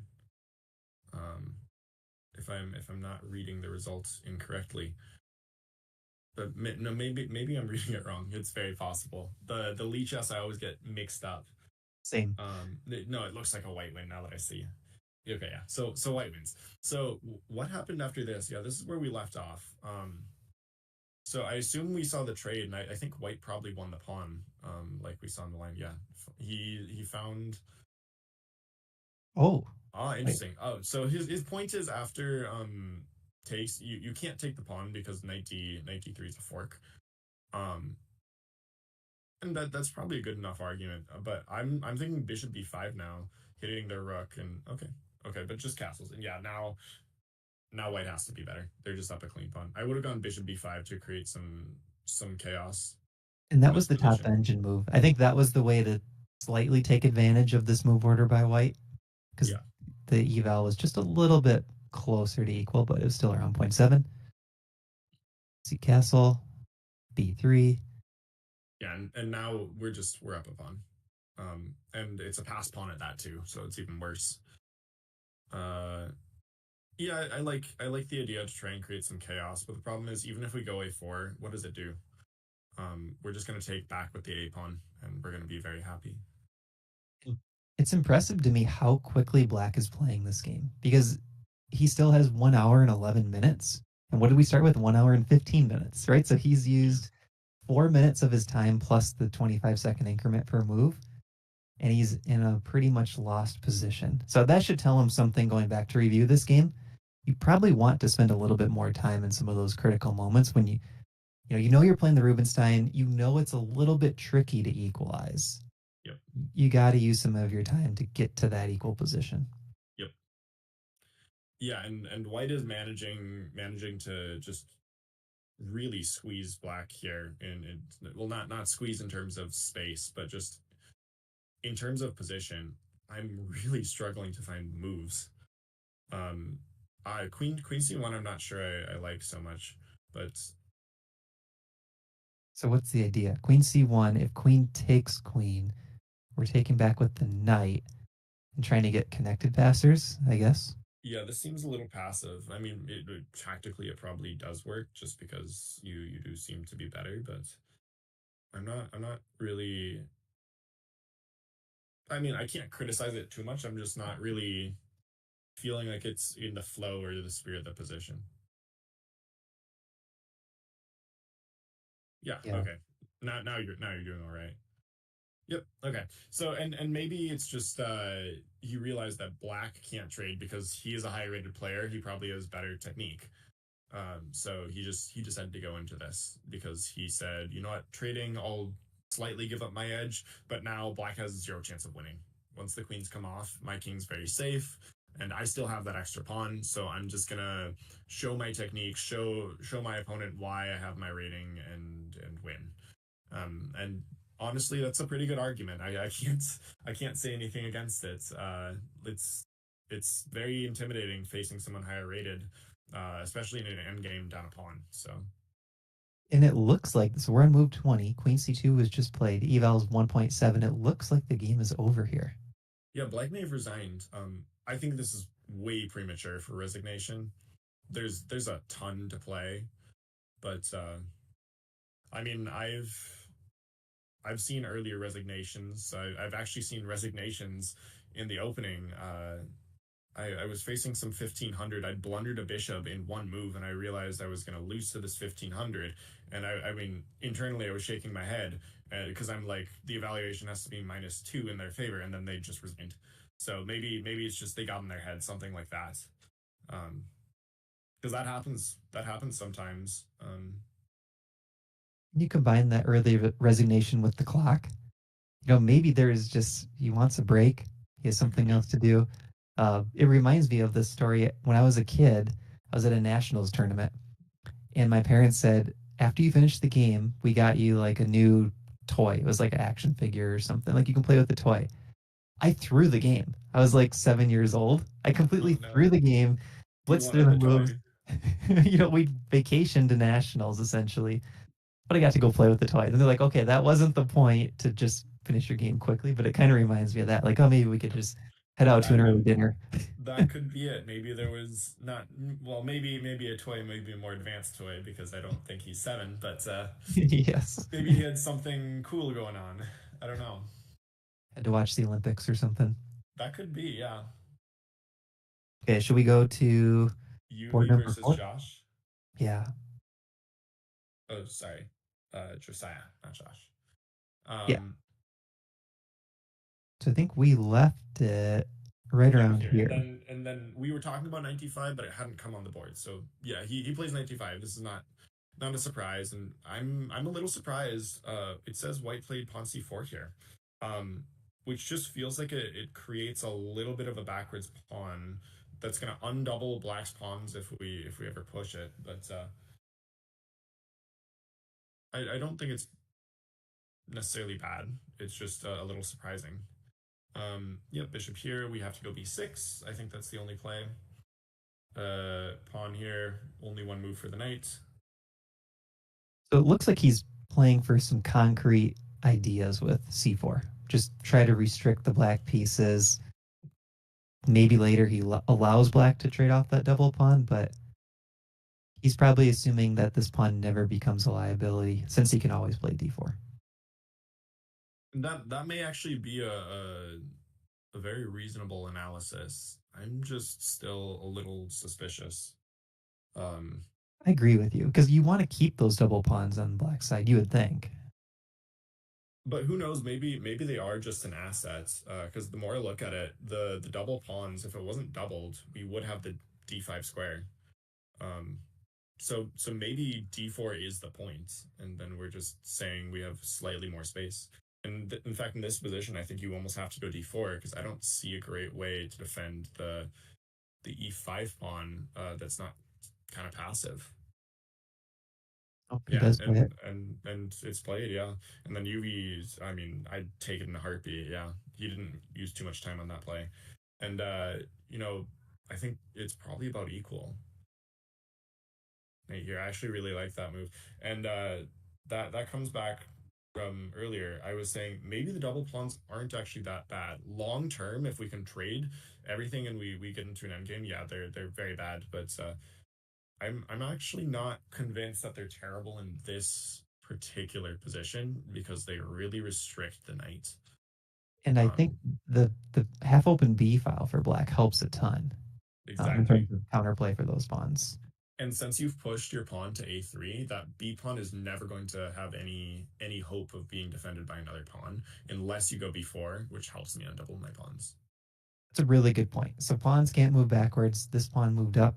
That now pretty much permanently makes this pawn weaker if b takes c is played. So, okay, this was played. Takes. Rook e1. Now, black does have to think about those scenarios that you're afraid of. Could this knight ever dominate the bishop? But I think it's pretty low risk at this point because there's still this b2 pawn to think about, and the bishop is pressuring right along that diagonal. Yeah, I might just go rook to b8 here and ignore. Yeah, and that's what he does because I'm not actually terrified of this e6 push yet. Because if you go e6, I'm still gonna go f6, and I'd wager Ruby where UV is gonna go rook to b3 in this position because This looks very concrete, and I'm actually liking Black's prospects. I know the engine says it's basically zeros, small advantage white, but I don't know about it. Oh, okay. Oh, Rook B3, we might run into 92, so maybe that's a little premature. But So he starts rook b1, and I guess he could be looking to play b4 here. that could be. He might also just be playing prophylaxis so he can move his queen in the future. And if you're gonna go b4, I think it's not really now or never actually. No, because you can maybe hold it off with like queen e3. Oh, he goes e6 now. Interesting. I don't like this play. Yeah, I agree with you. Originally I thought maybe white should try for the e6 plan, but it does look like a long-term weakness in the endgame. Yeah, it's if we trade everything, what's gonna happen is Black's gonna go pawn f5, king g7, king f6, and just gonna gobble. And there's really nothing we can do to stop it. Um, and I can't see white checkmating black if we go pawn f6 here. Right. So what it Pawn does f6 is looks sad, but it's not that terrible. it kind of puts that pressure on white long term, right? You want to make sure that you keep pieces on the board so that you don't lose the king and pawn in game. Exactly. Wow. Okay, Queen queen f4. here. I wonder what the concept is on this move. Yeah, maybe it's to freeze the queen from moving, but don't we want to go b3 already? Yeah, I Maybe don't not. fully understand queen f4. I mean, it's definitely an interesting move. I can't say it's a bad move. It's just I'm not sure what it's aiming for. So one question is, in this position, what if black goes for the b2 pawn? Like king h8, take e6, queen takes, and then try to win b2? But maybe that's too slow. Yeah, if we go king h8, I think that gives us time to play even b4. That's true. And now we don't have that threat. And the bishop does look pretty, but maybe that was actually the point of rook b1 to get off this diagonal. Yeah, put in the rook here. So yeah, maybe this is just a deep move, and it made sense, but yeah, maybe it's just trying to avoid any complications. Yeah, in this position, I'm surprised that white hasn't already taken the pawn because I think the isolated pawn on e7 with the double stacked pawns, white is going to have really good chances of winning because there are two weaknesses, and there's an old saying in chess with end games in almost any position that in order to win, you need more than one weakness because if there's one weakness, you can kind of cover it up, but if there are two, now you have to cover up both, and it makes black's piece like really stretch, and you're hoping stretch in a way that they can't fully cover everything. So I think taking is almost mandatory here. Even if the computer disagrees, just as a human, this is really practically difficult to play. Yeah, picture this. Rook takes and then sinking your queen in. Yeah, just go queen e6, and now defending the c6 pawn is really gonna be hard. I might even just give it up and go rook to b8. And you have to kind of watch out for these knight hops potentially. Yeah, this is starting to look scary. And yeah, actually with the knight hop, h4, I'm not actually sure how we're stopping that knight hop. Great point. There's definitely a way, but it's tricky. Okay, so game position, queen f4 just played. We're liking white slightly, you think, after queen f4? I think so. I thought it was maybe And in the maybe, balance after pawn to f6, but I'm not sure. And the computer disagrees with pawn to f6. But as a human, I don't see what white is doing. I wonder if it likes f5, which would be absolutely insane in my mind, but computers play a lot of insane stuff. yeah, maybe they figure the knight doesn't do anything. And it is Oh, that is f5. the move. Yeah, yeah. And to me, this looks crazy. I mean, after noticing the eval, I said it has to be f5. Um, and the point is, there is no way for the white queen to get in. And the only way that knight on g5 is going to be scary is if there's something helping it, because a single lone knight is never going to checkmate me. It may be the most beautiful single knight ever, but it's never going to deliver checkmate unless I smother myself or there's something else helping. And so the computer being ruthless just says, okay, show me your moves, and we can't. So Yeah, right. And that's, I mean, I think some players now who are growing up using computers from a very young age are getting good at playing like a computer, where they say, yeah, I'm not afraid of your knight coming into g5, but I know I want the active bishop on g7, and that bishop's on dark square, which works really well with this pawn on f5 on the light squares. So yeah, as long as you're not getting mated, f5 probably has to be better than f6. And also, like you talked about in the endgame, that king might want to come up to f6, so it's even saving you a tempo on that. there we go. Yeah, exactly. And yeah, there's nothing concrete. So and computers, they're just looking for concrete lines. So if there's nothing concrete, why not play it? And actually now e6 might be like a liability because if we go knight g5, we want to sink our knight into e6. Now we can't. So Right. It looks like in the game we have another move.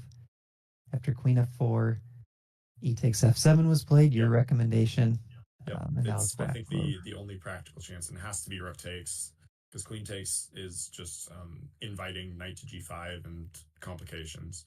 So rook takes is practically forced, and then queen e6 I can almost guarantee is going to be on the board. Well, maybe not Yeah, that guaranteed. would. There are some other options. Because now that I say that, maybe b3 or b4, um, just relieving the tension. Yeah, it's an interesting decision. Do you allow the trades b2 for c6, or do you want to keep the pawns on the board? I just noticed board number 5. We might be looking at a potential upset in the making. Let's switch Oh, over. Wow, this so is yeah, we changed a lot. came. So a4 was played. Okay, because last we saw was bishop d7. So a4 was the very next play. This is looking pretty good for white in my opinion. So And white is, yeah, white is yeah, we definitely can do that. definitely better.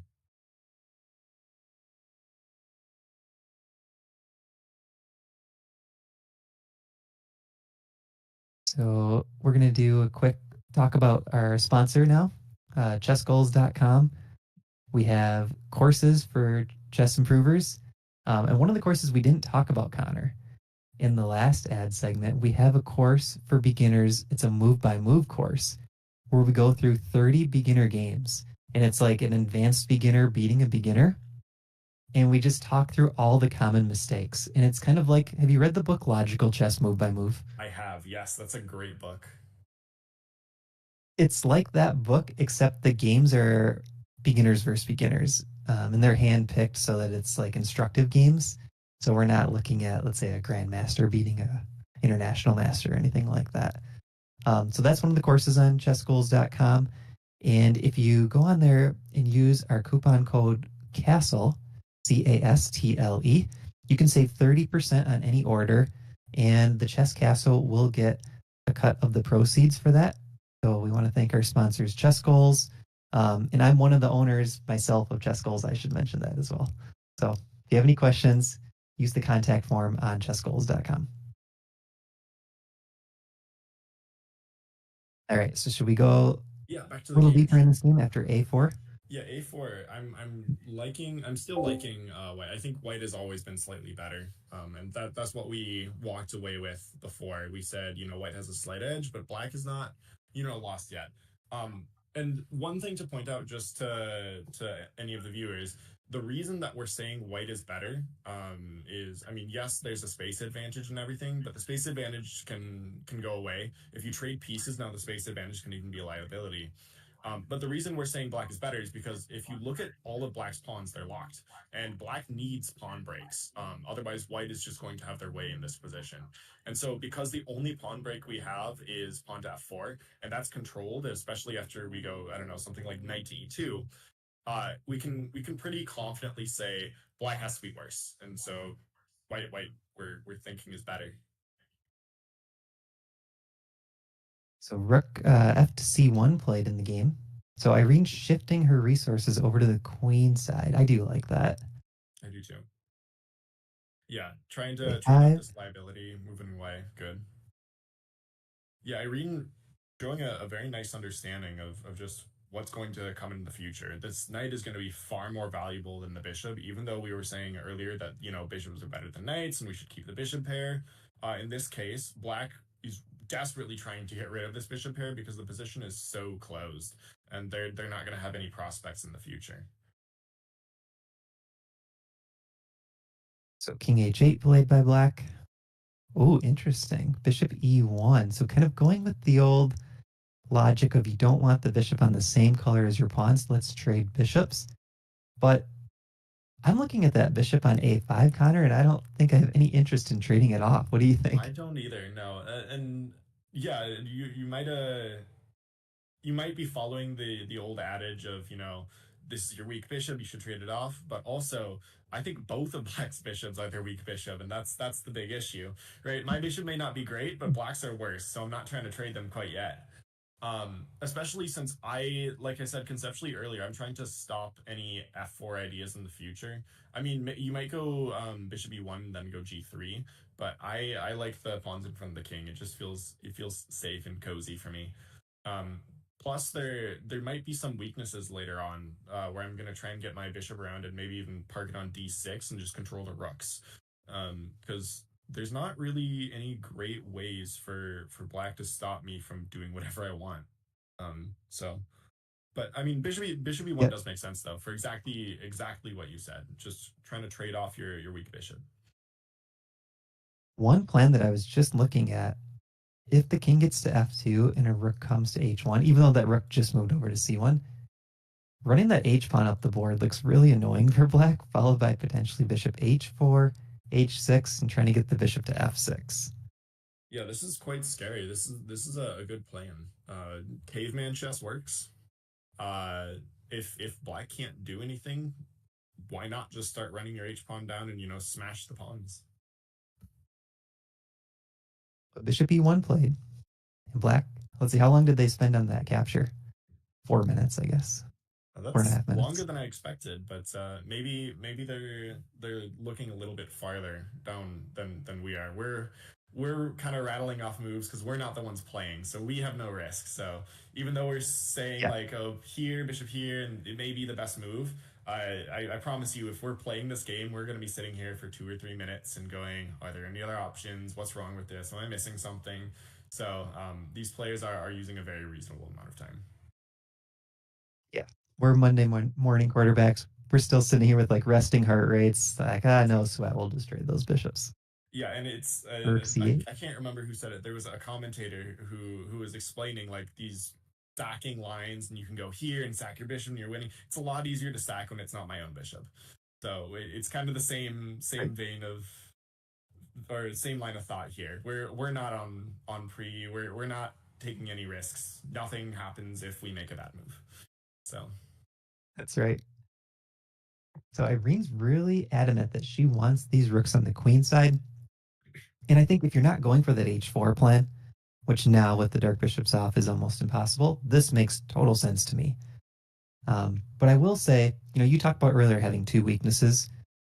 In this position, I feel white's only play is the B file at the moment. So if I were playing from the white side, I would be looking for a second avenue or a second imbalance that I can make black shift back and forth to be able to play for the win. I don't feel like this is going to be quite enough just saying, hey, I got extra space on the queen side. What do you think? I think you're right, and I'm still really liking your h4 idea. Maybe you just go g3 to prepare h4. Because even though we don't have this dark squared bishop, we can still create some dark square support. But it's not Yeah, nearly as menacing because let's say we do get our h pawn to h5 and h6. After pawn to g6, we don't have any great way to exploit the weakness we just made. right. We lost that bishop that could go out to h4. So rook b8 played. And this is kind of hard to play for black. You're kind of just sitting back passively. No one really enjoys that. Except maybe Connor. He said he doesn't mind turtling up some positions. There are occasions where I'm like, I've messed up. It's time to defend. But I'm not saying Mhm. I enjoy it. I'm saying I'm willing to do it. It's like Sergei Karyakin. He's very good at that, right? He's Yes. fine just passively defending sometimes, and he can hold positions really well. Yep. Yeah, Okay, queen so to e now looks like it's in the wrong direction here. Because don't we want to go? We can even go b6 and sack our bishop, and I think we're winning because our pawns are just too fast. So after queen to e8, I think just going b6 and you're just winning because you can't push a6 because the bishop takes. And then after takes back, uh, I don't see how you hold the pawn because now I can rotate my knight around. Computer's not loving it, but I'm playing blitz moves, of course, because we're not doing full calculation. But I'm not seeing how you hold on to it, and so I'm really feeling. this is hard to play. Yeah, and you don't Knight's have gonna to route sack around. your bishop right away either. You can prepare it with like knight to c3 and then queen to e2 and then sack, so your queen comes in. I'm looking at the chat. Just Simple joined us, and he said, "Too many pieces in too small of a house for black." I think Yeah, that's a that's great way to exactly the put it. problem. That's exactly correct. So even though the computer had the eval bar drop slightly with the sack, the fact that it's still a white advantage, I think shows just how good the position is. You can sack a piece for one pawn, and the eval bar is still showing something for white. Yeah, Okay, and so let's go back to mind the you, we game. we wouldn't have to immediately sack the bishop. We can wait like 5 moves and then sack because that pawn's not going anywhere. It's Great it's point. frozen the entire rest of the game. So we're gonna be able to make our plan happen no matter what happens. And they're blitzing out the moves now, so I'm going to try to And yeah, go a now little b6 bit is really faster. good. Yep, takes. And I wonder if we're blitzing because we know we're lost, or maybe there's something going on. I'm not entirely sure. Um, I know the engine says +2. I'm not seeing plus. I'm thinking maybe 1.5, but 2 seems like a lot. Maybe the white side is about to show us why though. So rook to a7, yep, pretty much the only play. Rook back, sure. Oh, you know what's going to happen? This knight will reroute over here, and then I think white's got to look for. I mean, you could even take your king, I'm zigzag it on the wondering. dark squares. I'm wondering if we can go g5 here and try and create counterplay. I do like that idea. I think you almost have to. You can't sit back too long. Exactly, and that's what I'm afraid of. But g5 runs into g4, and it gets really complicated. So maybe they're playing it safe. Here, knight in. You're just gonna go rook. Yeah, I don't actually like this play. I think you should have kept the rooks on and go like rook a3. And the point is, this rook on b8, it may as well be like another pawn or just something. It literally has 0 moves. So I don't see the rush to trade. And that goes back to Chess Simple's point, right? Black has too many pieces all stuck back here. Let's not do equal trades unless there's a great reason coming Yeah, up, exactly. some concrete reason to do so. Exactly. The Take, more pieces take. we trade off, the happier black is gonna be. So now we have to back that rook up, I would think. Oh, Takes. trade. I think this is practically a good decision because now the b7 pawn is going to be a permanent weakness, and you're going to have your bishop or your queen babysit it the rest of the game. But then we can snake our queen in on b8 and then c7, and something has to now babysit the knight and the bishop. So our opponent's going to be really tied up here. Yeah, there's this concrete line I was just looking at, and I think this is why black probably didn't play the move. So if queen to b8, there's queen a7. It's Mm-hmm. sort of a wasted move for this black queen. If queen to c8, I was looking at this line, And then we queen go bishop. a7, and can we put our Yes. bishop on a6? Yeah, and that's exactly what we would want to do. So we have to use our bishop, and that's actually a good thing to point out. Because I could have said, you know, queen c8 and do this, but you have to put your bishop here. That way, when they sack their bishop, we can sack back.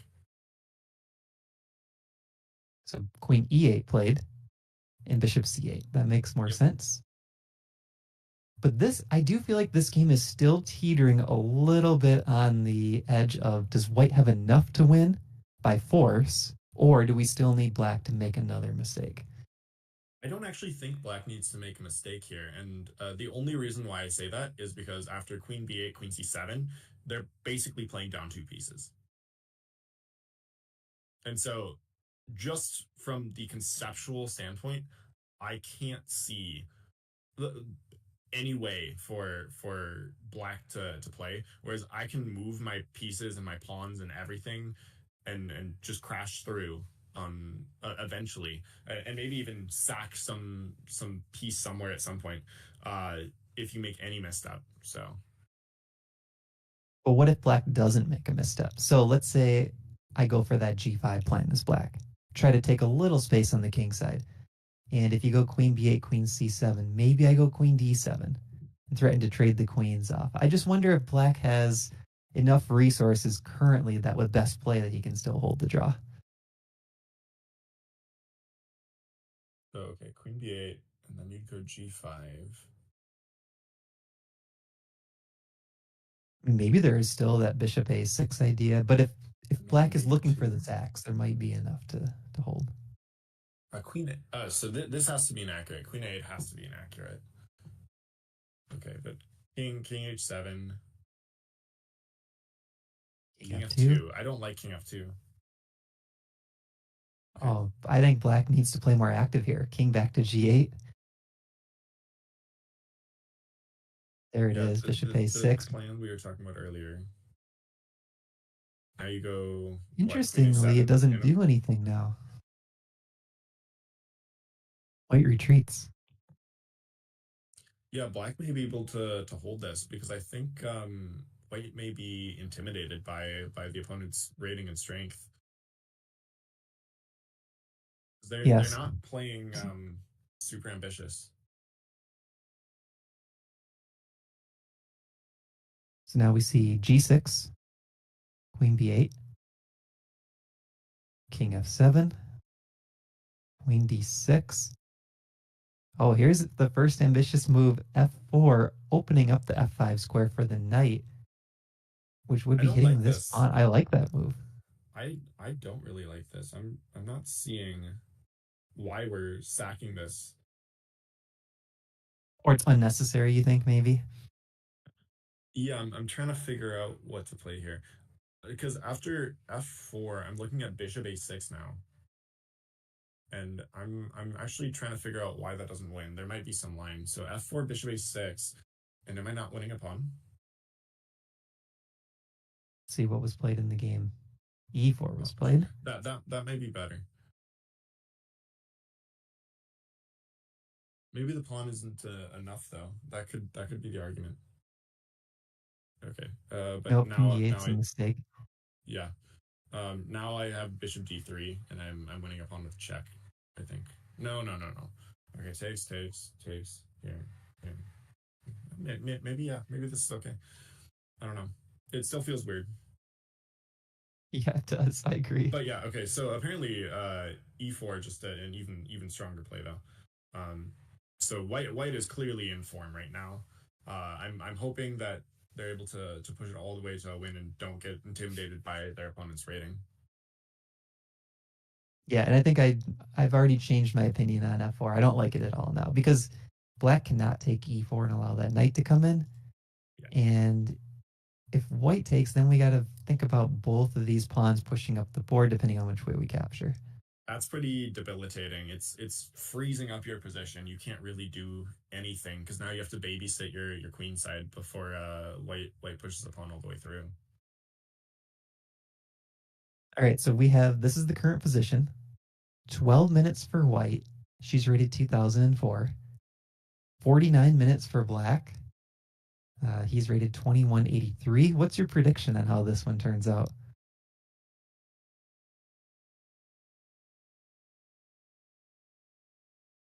I just can't find any plans for black. And that's the big issue. If black had some, maybe they with their time they're gonna find some trick to make some play, but I can't see black ever winning because I just don't see any moves. Yeah, I feel like draw is the most likely, but only a slight favorite over a win for white. I think they're pretty similar. I'm thinking that black is gonna take on e4 and allow the knight in, and even though that looks scary, at least it gives some chances. Um, yeah, I'm really not certain. Yeah, I think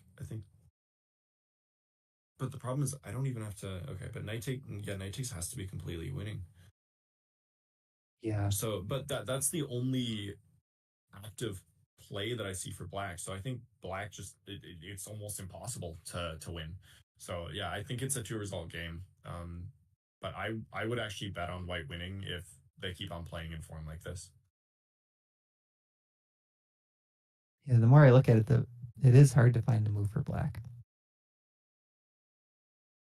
I mean, even if white plays king f3 next, say it's white's move here, if you have to play g5, then maybe the king walks back with the Yeah. idea of bringing the bishop in to help. Yeah. So, This is I mean this is hideous. But yeah, there's just nothing to do. And that is ultimately the big issue. If black had any plan to play, um, that'd be great. But I think the best chance for black is to bunker down and just start shuffling the king and hope that white doesn't find a breakthrough. yeah, I agree with you. Favorite type of chess You to want to play. go? It's amazing, yeah. But yeah, It kind of here we are. frustrates them. Yeah. I think it's psychologically very hard, so I think black is gonna slip up. So I would probably say white's gonna convert. Okay. Do you want to go to board number 6, or should we circle back to some of the masters on the top boards? We can take a look at 6. It was very drawish before with Jordan. Um and looking here, it's actually I'm starting to like black because of their activity. I'm not sure what white's rooks are doing. Um I'm actually very Yeah, how did we confused get by here? what white's rooks are doing. Yeah, here, take. Yeah, bishop here. This is all normal. Okay, but knight c3 is I already think a little bit going in the wrong direction. I think you're supposed to go pawn c3. And yeah, king f1, I'm not understanding either. Um Maybe the idea is they want to move their bishop, but I don't think you want to move your bishop. Because now queen e7 and there's some serious threats going on here. You might even be able to play knight d4 in this position. In fact, now that I'm calculating, I think you can. And after knight d4, you can't take back. Can you? No, you can't. Yeah, and so this might just be a clean pawn. So what's the idea? Bishop takes. Yeah, now I go knight g4. Oh, that's painful. Yeah, That's really painful. I'm gonna go knight h2 and I'm winning your queen.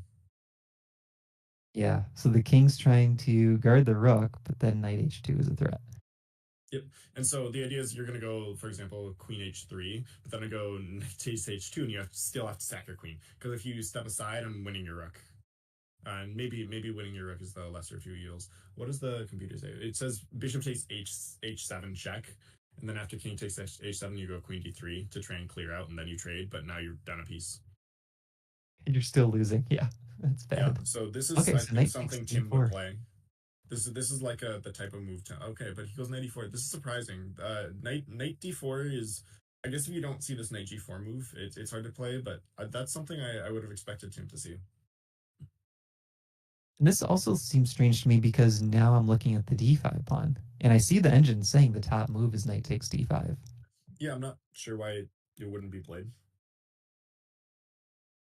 This is a King h3. but this is he blunders a pawn and then we don't take it. This is interesting. I'm gonna guess knight b4, yeah, and then bishop e4. Whoa, that seems wrong. Don't we just lose an exchange? Because takes now you have to go d5. Only move. She takes? Oh yeah, so this We was fact just a check that. blunder, I think. Yeah, queen b5. Yep. Yep, takes, knight takes. And okay, now no, black is So clearly that's better. how we got to this advantage for black position. Yeah, and then we come in, and this is gonna get scary. Rook d1 forced. Probably, yeah, queen here. I might have gone to c7, but this actually makes a ton of sense as well. Yeah, and this looks quite good for black, and black is not misplaying it. Not a lot you can do. Yeah, So Jordan's playing really well here.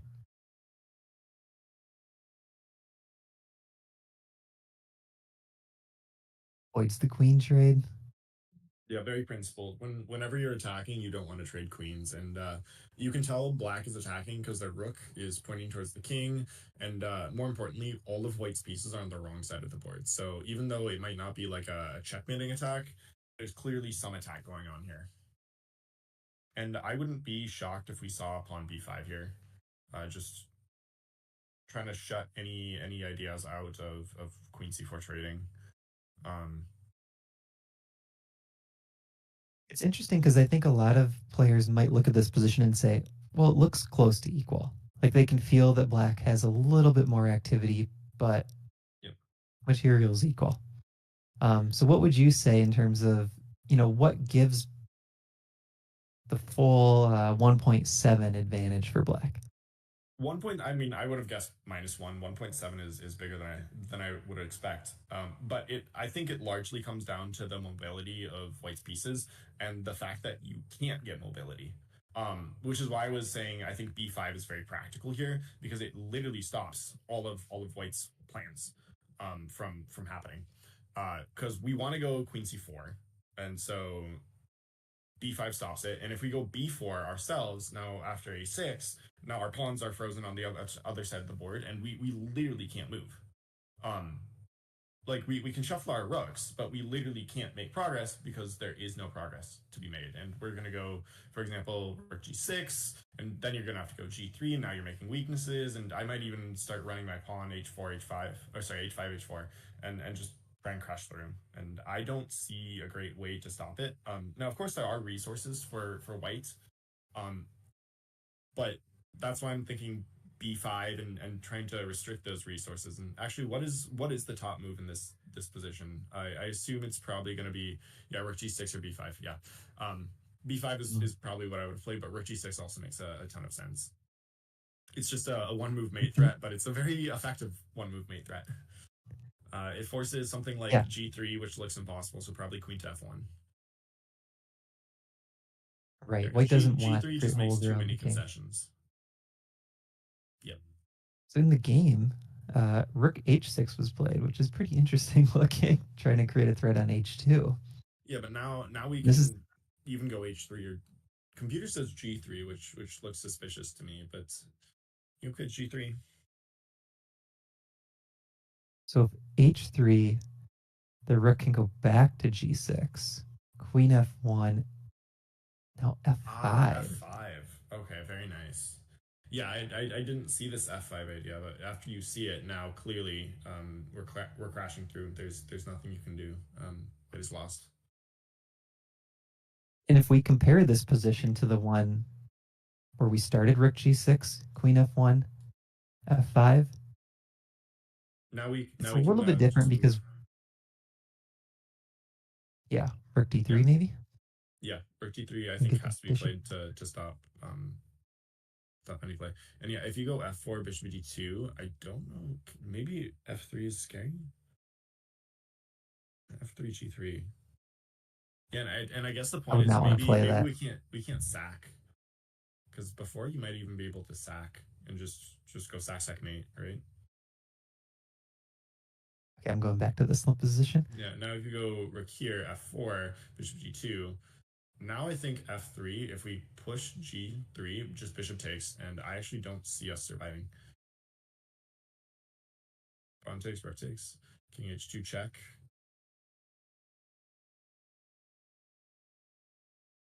And now I go queen That's d6. painful. Yep. That's really nice tactic, Connor.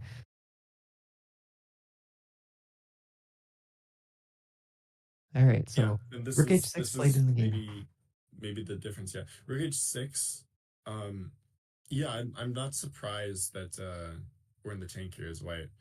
G3 is it looks really weakening. It looks really weakening, but I guess there's nothing.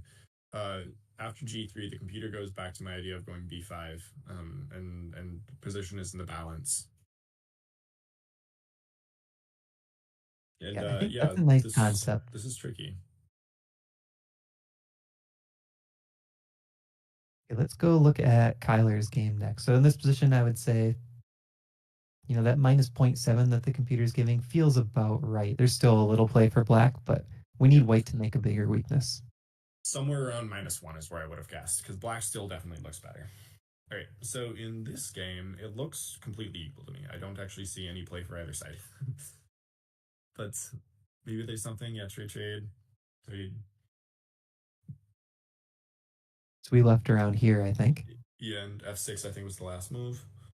And then okay, F5. That looks actually like a concession that we're making as the white pieces because I don't think we want to give up the E5 square so willingly in this case because knight on E5 looks very solid. I don't see why we would allow this, but maybe there's some deep plan that Kyler has studied or something where having the knight on E5 is okay. Yeah, I'm surprised to see him play it too. And he does have a lot of time on the clock. Oh, look at how much he used though on this move. He was at an hour and three, dropped down to 48 minutes. That's a good move to spend the time on. Yeah, I don't I don't know what the idea is though, which is why I'm confused. And then probably bishop e6 here, or bishop e5. Not a huge difference. Now we just go rook b8, and yeah, this is probably zeros. Maybe we swing back like okay, we're swinging up. Interesting. Okay, so Kyler it looks like is trying to get some attack because one thing to note is that the bishop sitting on d5 does defend the g8 square. So if we can get rook h4 and then rook takes h7, queen h4 would be mate. So let's say black makes a random move, just so the viewers can see. Yep, we'll go here and then another random pawn push, and all of a sudden we're mating. We're going check, king takes, and queen h4 mate. So maybe this Wow. is his idea. Yeah, and sometimes even those straightforward threats where your opponent sees it, just the way they have to react to it can create the real weakness. Yeah, and actually, he could get a little flashy and go like Queen G6 in this position to try to provoke takes, um, and then go Queen to H4. Yeah, and the point is, even though oh no, we've blundered our Queen, well, you blundered your King, so of course we win. I do like that idea. Yeah, Let's see, what did he do in the game? B3. excuse me. It's just a very solid play. Yeah, knight comes in. Now we can't play our flashy Queen sack. But that's likely what would have happened. Sorry, that likely wouldn't have happened. Anyway, probably would have gone h6. Yeah. Okay. Rook b1. Rook b1. I think it's just preparing for some breaks. I'm I'm actually a little confused by rook b1. It looks like what happened in the game might have been his idea. So C4 was played. Take with the B pawn, take back, swap rooks, and then he plays this very concrete line of D takes C4. And he's probably thinking, I'll hide the king, be up a pawn, and black still has to think about the king side threats. I actually like black just because of the activity because I don't know what my rook and f4 is doing, and even though I have a pretty bishop, I think the knight is a bigger asset here. Because, for example, I can go rook to c8, or actually probably even better, queen to c7, and just gobble the pawn back. And I don't see any way to stop it. Let's see what was played in the game. Rook Rook B2. b2, interesting. But now we go rook h4, and I'm threatening my mate. So you probably have to go like h6. But h6 doesn't work because I Rook just takes sack and then I H. go rook g. Yeah, then I go queen g8 mate. And so So all of a that's the sudden, I think difference. this is Yeah, just winning. I don't actually right. see like maybe knight to f7, and So let me the idea show is just with to this Oh, sorry. I was just gonna say with the rook on b8, if white went for this, there's no rook sack because this rook Yes, guards g8. exactly. So And that's kind of the now, if this difference. happens, black is winning. So yeah, but rook b2. I mean, rook h4 looks so obvious, but for some reason, I mean, it's obvious because we saw this idea earlier, but yeah, rook f1 makes sense conceptually speaking. It's just I the concrete line since we were looking at the sack and mate. And just to be clear, seeing this sack in the middle of a game is, I mean, it's possible, but it is very tricky. You're not usually saying, how can I give up my rook in, 2 moves? That's just not usually on a lot of radars for players. Doesn't matter what level, unless they see this concrete combination. So it might just be he saw it, or maybe just miscalculated, or maybe just never crossed his mind.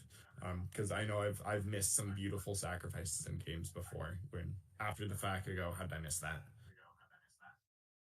But it does seem like the reason for playing f5 was to lift the rook. And it's such a thematic idea. He has to have it on his radar. So I'm very curious why he didn't go for it here because I don't know what black does. Like, Yeah. how does black defend against rook h4? Unless he was thinking maybe there's complications. Could black play something crazy like Well, f g5 takes and it's f hard takes to here. I think calculate? you have to go knight to f7. I think that's almost the only play just to block the mate. Um, but after knight f7, you might just go bishop f7, queen f7, and then eat the pawn on d6. And Hitting this one and yeah, maybe it's even better.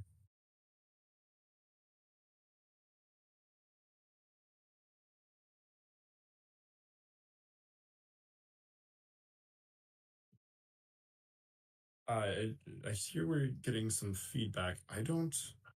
Maybe it's mine. I have audio in my ears, so I'm hoping that I'm not getting feedback, but it's possible. When I speak, I are you could are put in we hearing headphones. feedback?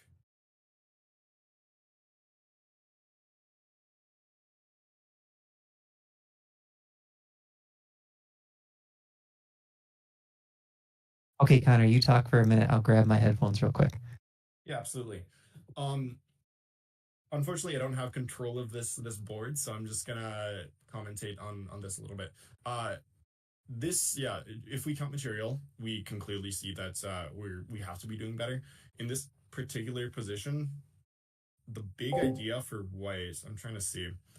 I think we're gonna try and push the C pawn. So black will probably go like rook b1, king h2, and then we're gonna gobble this c4 pawn. But this might not even work. Um, here.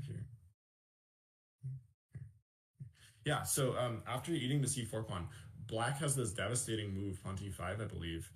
So I was just saying, in this position, if it's black to play, maybe we go rook to b1 check, king h2, and then queen takes c4.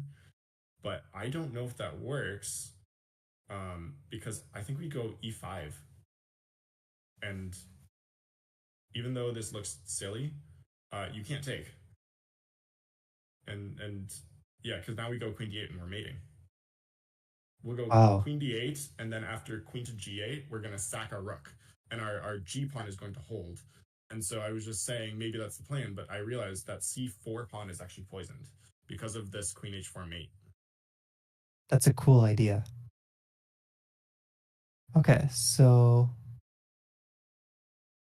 let's see, But what was played? this is not what happened. We just got, I think, d3 on the board, so we went rook f1, and they're blitzing. They're playing fast. And this still looks like a draw to me. D3, rook takes d3, yeah, and then this looks like a draw. Um, White may have the extra pawn, but not even the extra pawn anymore actually. But so yeah, even though black may be up the exchange, well no we're not because we can just take on c2 actually. So yeah, black has nothing. Neither does white though. I was thinking queen d3 could be interesting, but no, just take on c2. It's so much simpler. Uh, In queen d3, there might be queen c5 check, and Yeah, and that's kind of what I was realizing. I was actually thinking the rook might be off sides, but no, there's no threat. So just take on c2 and very easy draw.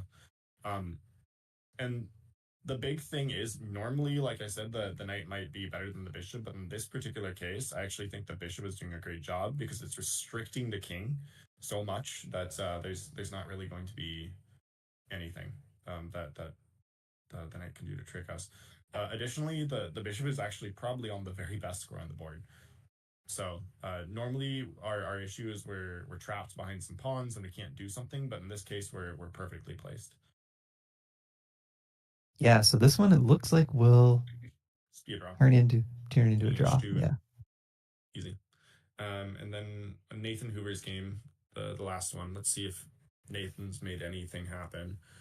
Um,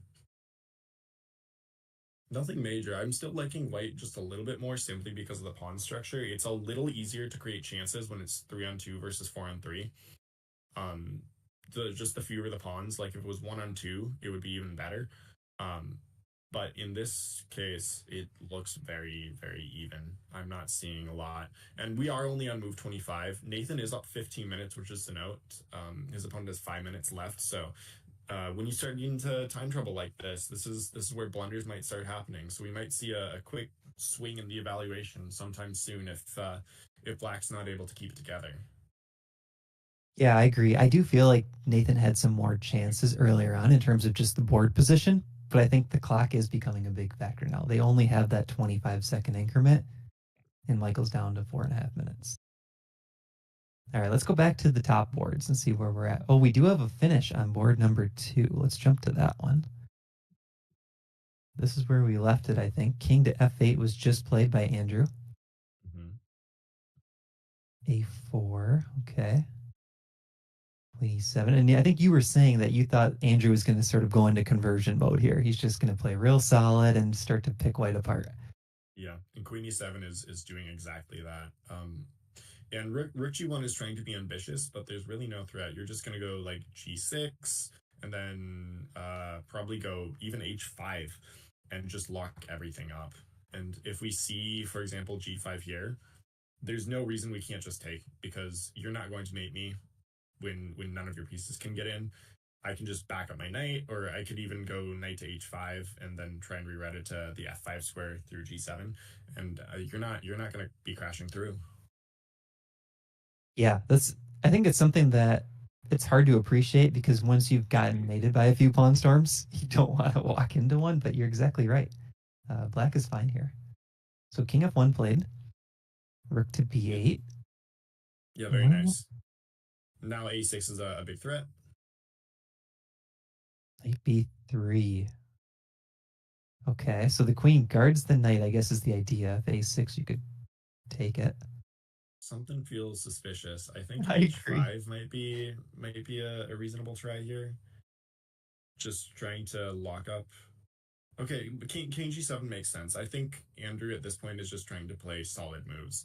I think Andrew realizes it doesn't really matter what he plays because it's such a closed and slow position. So just any improving move is going to be good enough. Yeah, that makes sense to me. Knight c5. And sometimes your opponents will make a move out of nowhere where it's like, oh, that just gave me a massive advantage, right? They just, they overpressed or pushed the wrong pawn. Knight c5 played. Yep, makes Knight sense. c7. We'll retreat, and now we're threatening pawn push again. So we address it with bishop c3 because with the bishop on b2, the concept before was if we go back instead of knight to c7, if we went a6, we're not forced to capture with the bishop.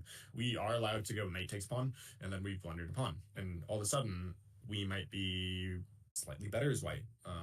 Engine actually still says black is an edge, but it's becoming a lot harder. So the idea of coming knight c7 is now we renew this threat because now if we see takes with the knight, now we go knight takes back, and after bishop takes, now we eat the b2 bishop. Exactly. And if we cut material, we take stock, we're up a knight for a pawn, and I mean, we're already winning as black with our pawn formation. Black is a little, black is bunkered down while white is a little overextended. So with those two factors, I think for someone of Andrew's level, this is going to be a very easy conversion. Yeah, I agree. So knight c7, nice move, renewing that threat of a6. King g2 was not played. That was just to give an example. Bishop c3. Stopping off that line, exactly. Takes, and then pawn takes, and then takes. And Oh, yeah, now we're up a very clean and very healthy pawn. I don't see any great way to exploit that. so what's interesting is how quick the game turned after the decision to trade off the two queenside pawns by Miles. Yeah, that is something very interesting to note. I think it was just too easy to play for black because now they're gonna go rook to b8 here, and queen a7. I think is just a mistake actually. Yeah, and rook b1, king g2, trade, queen a7. Oh yeah, Am I not look winning a over. piece? That was the last move of the game. Queen takes a7. Yeah. No, I was expecting king g2. Yeah, and after king g2, the big issue is I'm still going to trade. I'm going to go rook takes g1, check. You're gonna take. I'm gonna take on a7, and now there's nothing defending the g4 pawn, and so I'm just winning the pawn back. So Apparently, the computer says there's an even better line, and now that I see the line, it seems so obvious. But yeah, bishop to c7. what's the idea? Trying to figure that out. I assume it's good.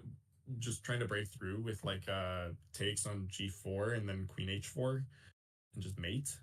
Well, Queen d6 is an idea. Yeah, queen d6 might be unneeded though, because can't I just break through on the h4 square? That's true. Knight takes g4, queen h4, like you said. Wow, so it's just a kingside attack now. Yeah, and I was actually afraid of this because of knight a6, but yeah, I mean, I just after knight a6, I'm just going knight g4, and what's your play? Or yeah, even better according to the computer, bishop h2 winning the queen. Yeah, so there's not much I can do here. There's really nothing to do, yeah. So yeah, very very strong, very convincing. Wow, nice game by Andrew. So if we look at this position, this was kind of the critical moment of the game, I think. We're about even here. But this decision, B takes C, B takes C, C takes D, C takes D, the Yep. eval went to about minus zero point 0.7. But really, after that, it was a slippery slope. Andrew never looked back. He just played really solid, and there wasn't much that Miles could do. And Miles made some small mistakes along the way. Yeah, and this really shows why he's a 2300. He just understood exactly what to do. He knew how to play it without making any concessions, and he just slowly built his advantage. And I do think the opening was a nice choice by Miles. Like, if you want your chance to beat Andrew or get some kind of perpetual check type line, make it crazy. He went for that kingside attack at g4, h4. I think it was a good decision. Okay, let's go to board number 1. Let's see what's happened here. So where did we leave it? We had that bishop on a6. e4 wasn't played yet, though. I think we were right around here, weren't we? Yeah, Rook I think it was f1. just after rook c1. We were trying to make knight c7 work, and we just couldn't. Yep, and it felt like a difficult position to play for black. Yep. So we swung our rook over queen c4. Makes sense, just trying to claim our file. e5. E4. Yeah, and I think this runs into e4, and now we're just really gonna lock stuff up. Knight c7. This bishop g5. Do we not win an exchange? No, we don't. Wait, yeah, we might. Wait, bishop g5. I don't see how we don't win the exchange.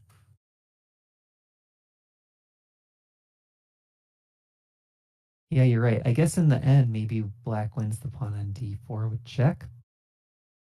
I think you are getting the exchange for a pawn at least. Maybe that's not worth it though. Maybe instead you do like bishop b7 and just slowly reroute. You know which move I like here? Kind of thinking back to that game that Irene had. I like d5. I feel white's kind of got all the advantages in the position.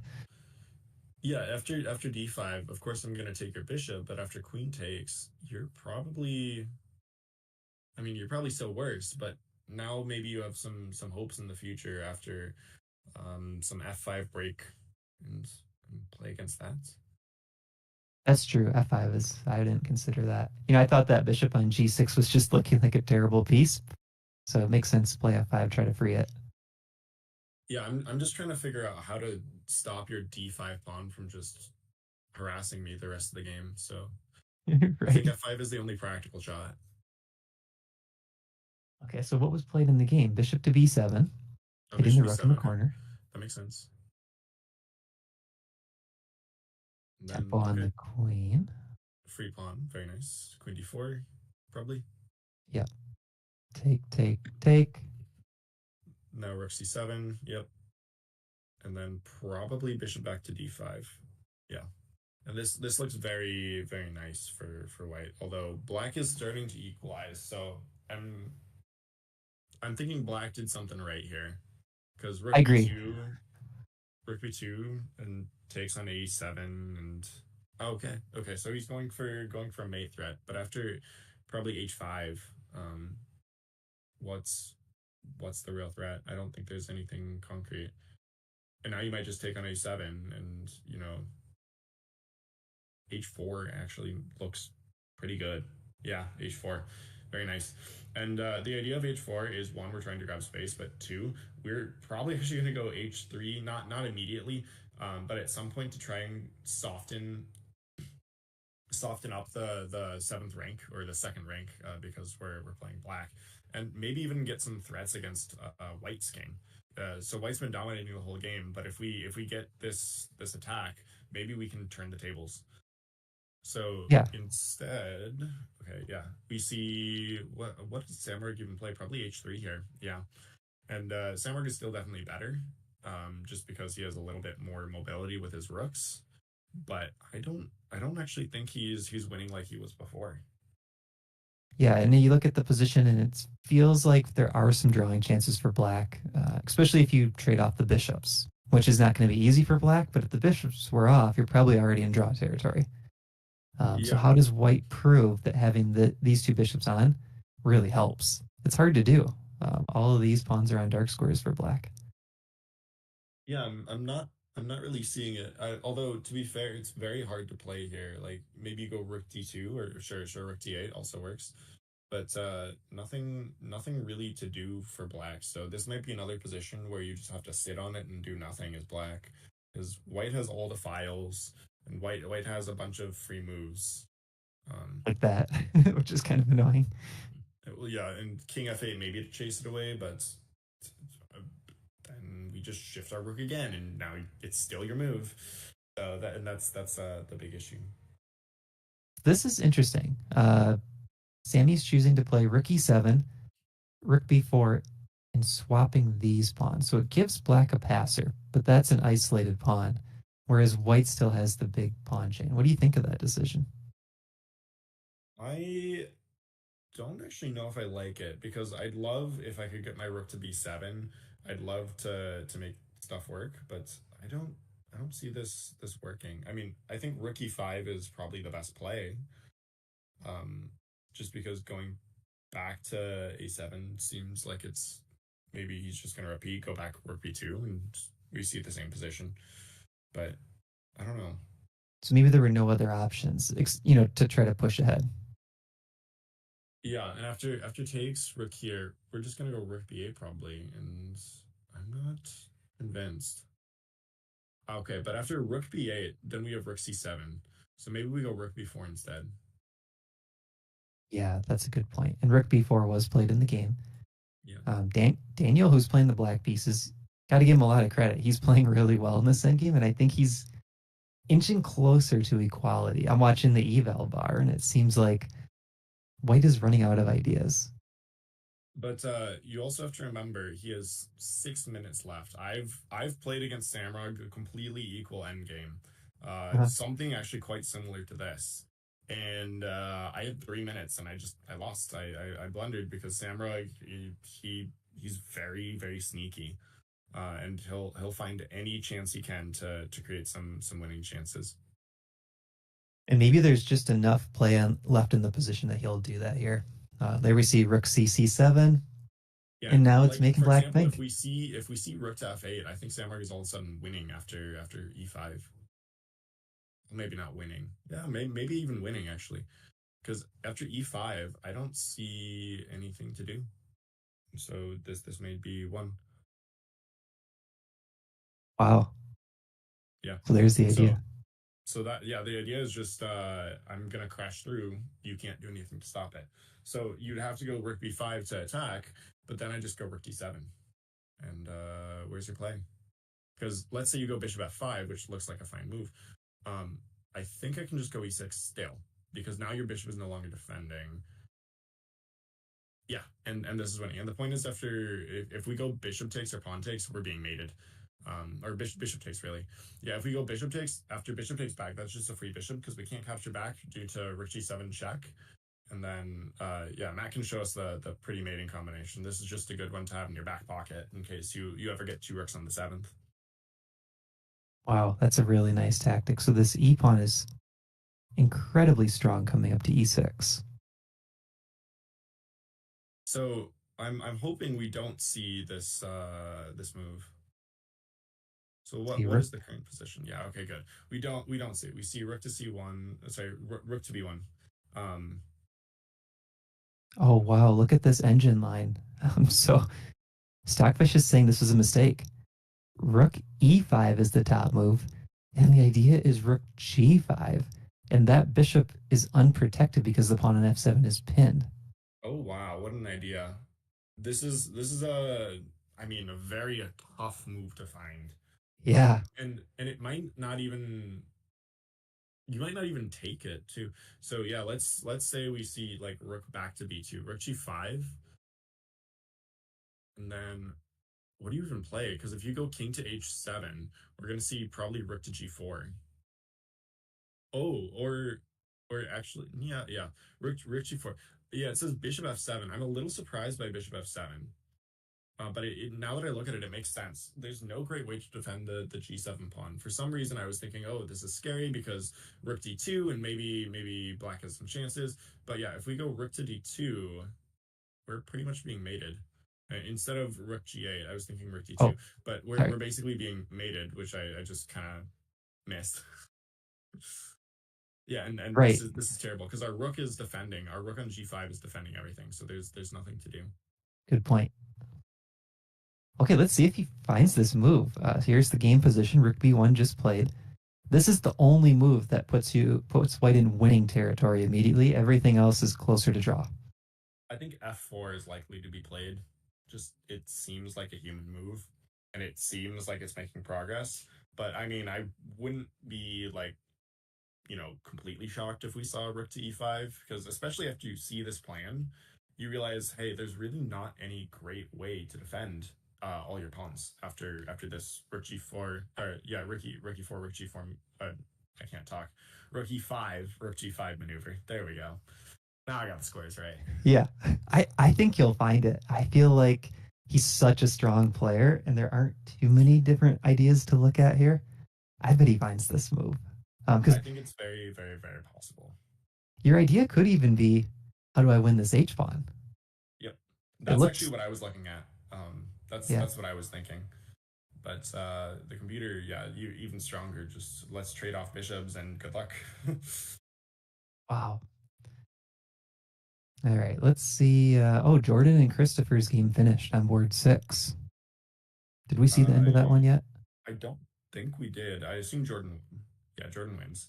Yeah. This is I think not too surprising, considering the position we saw before. Yeah, we just seen this, and then it was White's move, and they played h3, and h3 probably runs into the rook g6 f5 f4 that we saw earlier, which is really hard to see. Yeah, f5, and this is no surprise. This is very much in Jordan's style. Yeah, rook c5, queen e6, or queen e4. My point is just not trading the queens. I don't think it really matters what square. This is probably an even better square. Yeah, and he's pushing through. Um, there's no square for this bishop to move to, so you're probably going to see f3. But then after like queen e6 or queen f5, yeah, queen e6. Where do you play? And then queen takes That doesn't work H3. because we take. Yeah, exactly. And this is brutal. This is bad. And we see a blunder, bishop to e1. Um, well, maybe not a blunder. I think it's already worse. But this just doesn't seem to be accomplishing anything. So queen H5 played. So it looks like he's trying to get the rook over to h6 and then bring the queen down. I think that's probably the plan. Oh, look at this. This is a really nice move. Rook to Yeah, rook to e3 e3. with the bishop eyeing h2. So white doesn't really want to take the rook. But there aren't a Yeah, lot of I good think options. And I think he does though, he which is why the game ends so quickly. yeah, he took. F takes, gets a check in, which doesn't help too much. Yep. Takes e3 Now there's mate e2. and mate. Yeah, very Wow. nice. Yeah, and it just spiraled out of control so quickly. Rook to h6 may not have been the best move according to the engine, but yeah, it's just very practically hard to play. Like we were saying earlier, the only move in this position that keeps it in the balance is pawn g3, and that is, I mean, it's probably the move I would have played after like a 10-minute think, but if I remember, his opponent was like a 1900, correct? So uh, this makes it hard because this position is notoriously like you don't want to make these light squared weaknesses around your king, and that's really hard to do, especially against such a strong 2100. And he is actually a national master. He's crossed 2200 before, so he's very familiar with this attacking style, and he's very strong. Um, G3, like I said, it looks silly, but actually looking at it again, it's not so bad because we only have our dark squared bishop, but it's still very hard, very hard to play. And then here, your move, b5, your suggestion from earlier, Yep. stopping queen c4. I think it's just a really nice way to say, okay, white, I'll eventually attack you, but I'm just going to control your counterplay for now. And it's hard to Exactly. figure out a plan for white. Yeah, I mean, white, like we were saying earlier, they're paralyzed. They really can't do anything. Let's say you go queen d3. I'm just gonna swing my rook back to I don't know f6, maybe even e6, and just now you have to start calculating sacks because your king is pretty exposed, and my bishop is primed to sack on g3. So Yeah. yeah, maybe just like Matt was showing with the arrows, just h5 here. That's a very scary move to face. Maybe it doesn't concretely work, but you have to start calculating it like before you play g3, and so you have to be pretty certain that this is all right. And even though in this position, rook h6 is 0.6, I think it's really nice for the viewers to see the practical strength of a move like this. And and the whole idea is just we're getting white to figure out tough decisions. How do they block our threats? And once they open up their king, bad things tend to happen. This has happened to me in multiple classical games where I just get my opponent to move a pawn in front of their king. And it's the one pawn that creates the holes around the king, and then later on you can use those holes. So I think it's very instructive game by Jordan. Super smooth finish too. That was a nice win. Oh, Nathan Hoover's game finished now, just finished. Ah, and it And looks like Irene's game. did Nathan won. Okay, this is not surprising. Like I said, when you get low in time, it's very easy to slip up, especially against someone like Nate, who's so tricky in the end game. Um, yeah, and already here, probably I don't know, bishop. Okay, bishop f4 makes sense. Maybe, yeah. Actually, what do you play? Maybe you just go back to c6, queen c6, and sit on the position as black. Um, but queen d7 is going to get played right now. Yeah, yep. Yeah. And this is getting spicy. There's only one good move here. It's Queen F5. So you Yeah, already queen have to f5 makes start. sense, but it's a hard move to play because it looks like you're just sacking some pawns. That's so impressive. I mean, just the little things matter. You have a minute and a half on the clock. Finding Queen F5 is tough. So, like Connor said, in this position, you probably want to be thinking prophylactically. What is white going to do? They're going to sink their queen here. We have to play Queen C6. And then next move will go H6. And for those of you asking maybe why not queen c8, you can play queen c8. This is just a little bit more active because we have access to the diagonal. They're probably going to be similar evaluations because not a lot is happening here. And next move, if you want the activity, you can just go queen c6. But yeah, the idea is though that we know what white wants to do, so we're just trying to stop it. Right. And queen c8 is actually, according to the engine, the number 2 move. So both moves are fine. So after h6, queen sinks in, bishop g5. Now it's already a +1 advantage for white Yeah, with queen queen. e8. Yeah, very nice. I think this is maybe the computer doesn't say this is the best move, but I think this is the best practical shot, and it's going to get very tricky after queen takes f7. And this goes back to your point about the 3 versus 2 in terms of the pawns compared to the 4 versus 3 on the king side. There's a computer line in that this is not going deep enough maybe to solve the position, but this is interesting. Take, take, take, take. C5. Is this enough to win the game? I don't know off the top of my head, but it's something that black has to figure out with 1 minute Yeah, on the I'm gonna clock. say yes. I actually don't see how you don't force a pawn through because black has to be distracted now by these pawns, and if I'm white, I'm thinking that's gonna give me some tempo to come and sweep up this weak g5 pawn. Because if you go f6, then I'm gonna like sneak my king into g4 to attack the pawn. F6, king h5, and now I'm going king h6, and I'm gonna eat your g7 pawn. So just it's a very long plan in the future, but conceptually, I don't see how you stop it. And so that is I think a large issue. Yeah, very instructive. Okay, so queen e8 check played. Queen f8 might have been the top move if it holds, but it looks like it didn't. So king h7 takes queen d4. Very very sneaky play. G3 though, solid move by Nathan. Mm-hmm. Take, and now we Yeah, do offer you this can't take. endgame. You can't take, and that's the big issue. I think instead of taking on f4, you had to go like bishop f6 or something, um, something just to keep the pieces on. And of course, this is completely losing, because in this position, they're yeah exactly, or take on e6. Uh, both are completely winning, but you have to keep them on. In fact, maybe here you'd go for perpetual and go like queen d1 instead. Um, of moving the bishop away, but there's not a lot. Or I guess queen d3 is maybe more accurate because it gives you more checks. But yeah, there's just not a ton. Very Yeah, tricky. at least make that way king try to find a hiding square. Maybe it's Yeah, h2, but after the trade, yeah. And now this is winning for white. Um, and I'm gonna guess queen takes a2, but that runs into queen e4, king h8, queen b7, and yep. yeah, and now And, this is too easy. and this is really instructive because the difference in a rook and pawn endgame and a queen and pawn endgame is massive when you're up 1 pawn. Yeah, absolutely massive. Queen and pawn endgame, you look at this white king, it's all about can you keep him safe while pushing your extra pawn? Very easy. He keeps the queen on this diagonal. I bet this is going to be over in just a few moves. Queen c2. Oh, he even grabs the pawn, knowing the king can hide on h2. That's, yeah, queen e4 check doesn't help because king h2. Yep. After E5 push. trying to make something, but it's too little, too late, and now we're eating the E5 pawn as well.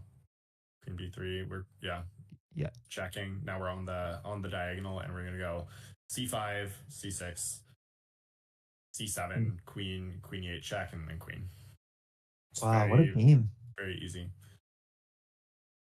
And that shows the difference.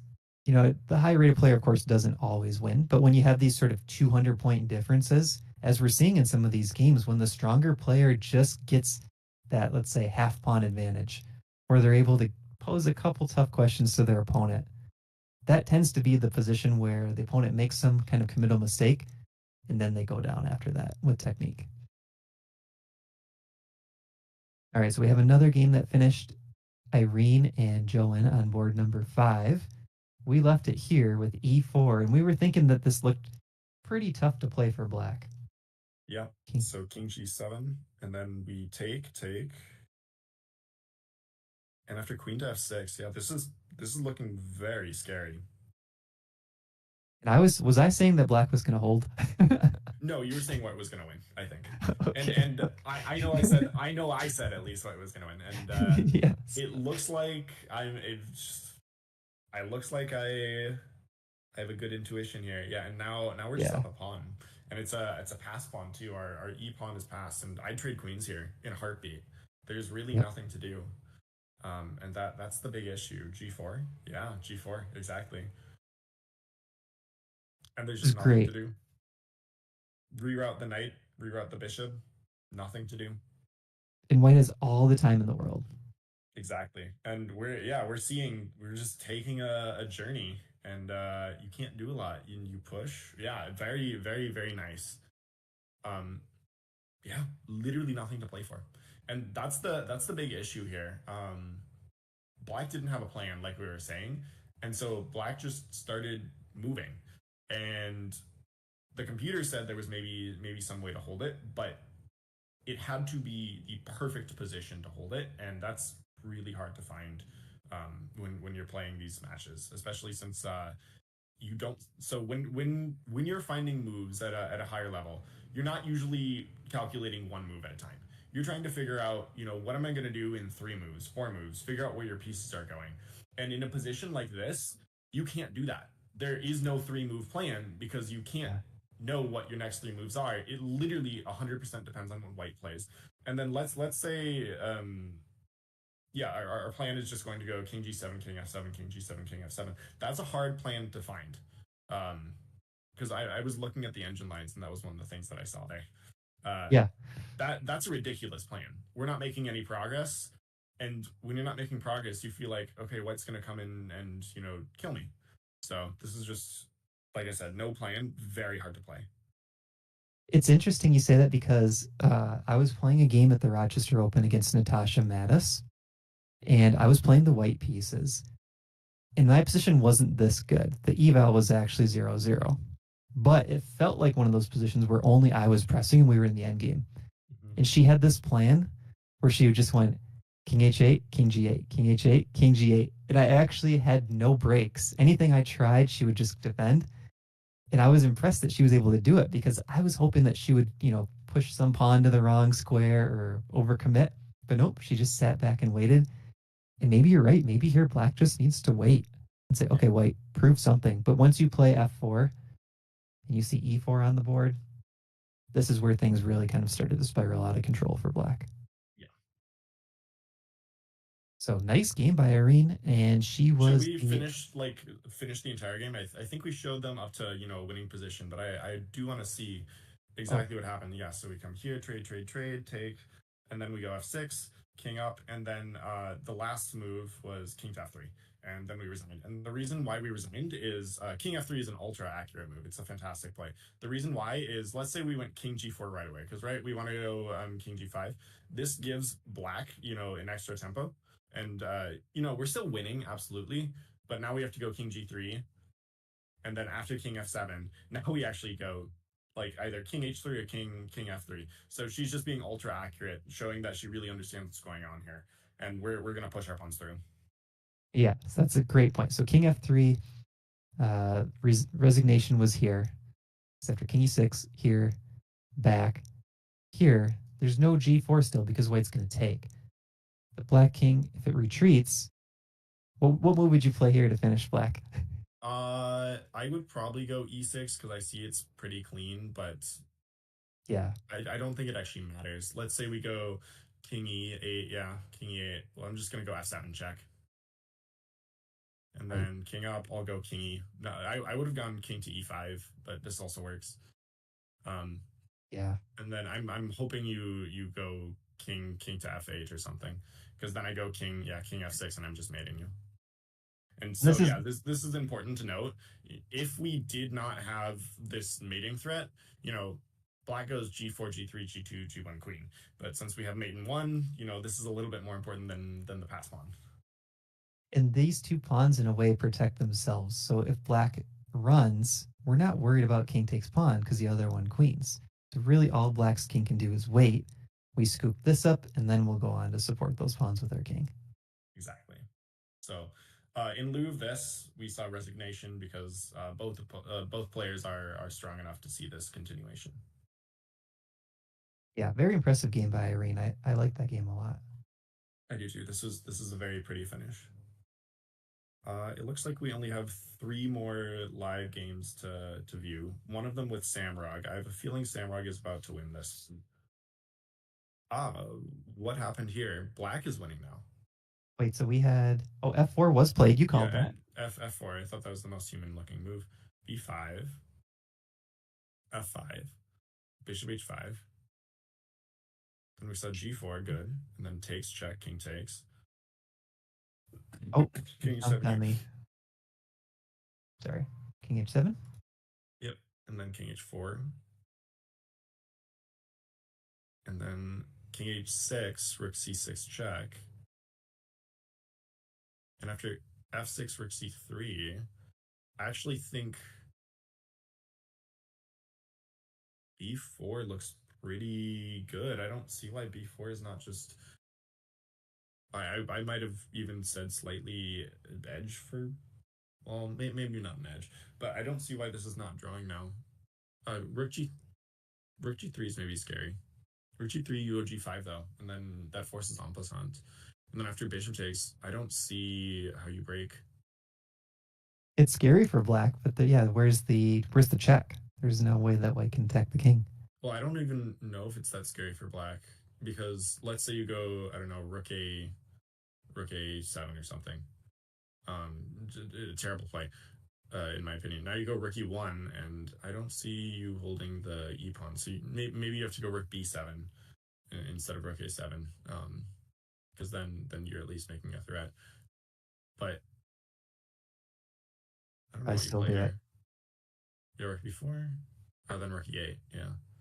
Yeah, and then if you go here, I just rook e5. Now you can't push, and this is probably drawn. Yeah. This I mean, we this didn't have to is sack this the is pawn, but gutsy though. We don't have to sack that. yeah. Instead, we could have gone. Where could we have gone? Let's see. Rook rook b7. Yeah, with rook b7. So this position. Maybe we can go.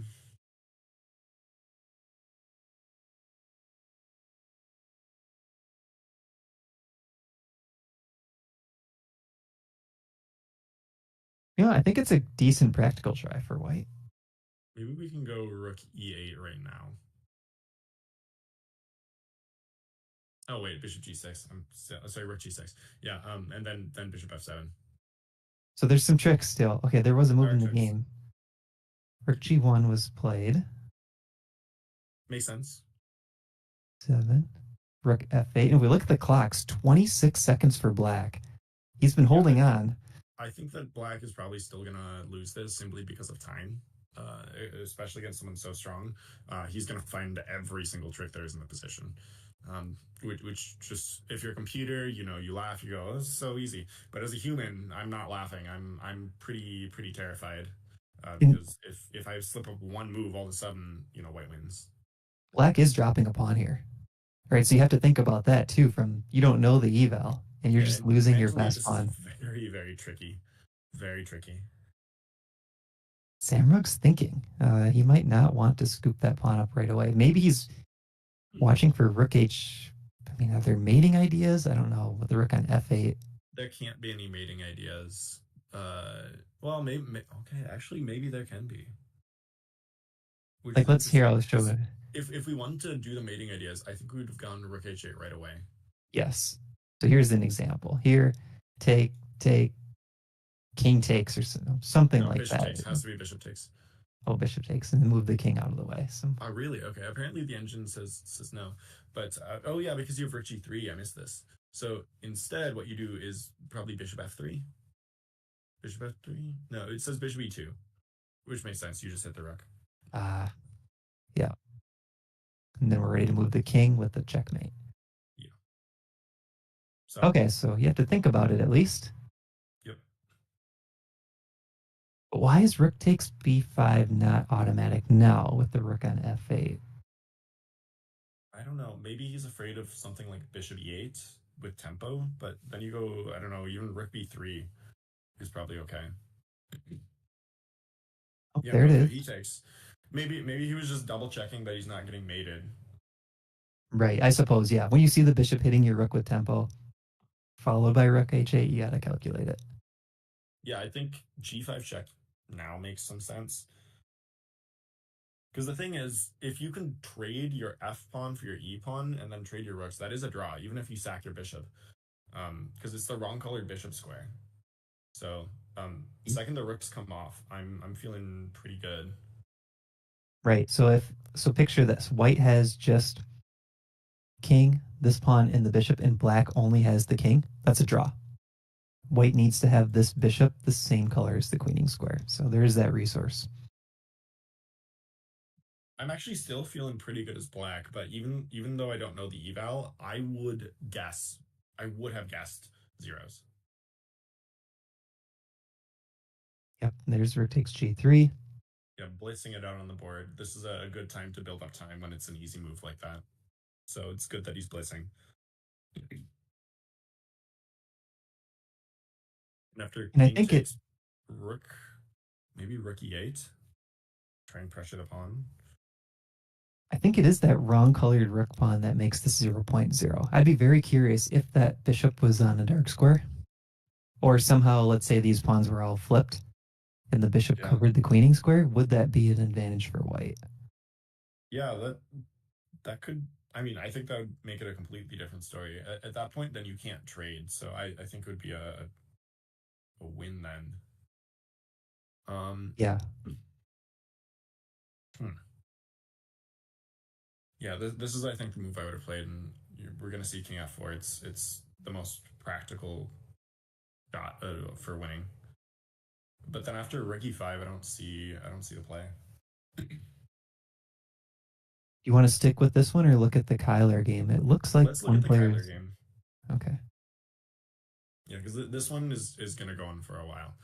I actually after king h2, they might have just agreed to a draw. Oh, they did. Ah, okay. It looks like a repetition. Yeah, queen e3, queen b1, queen f4 check, king g1 check, back forth draw.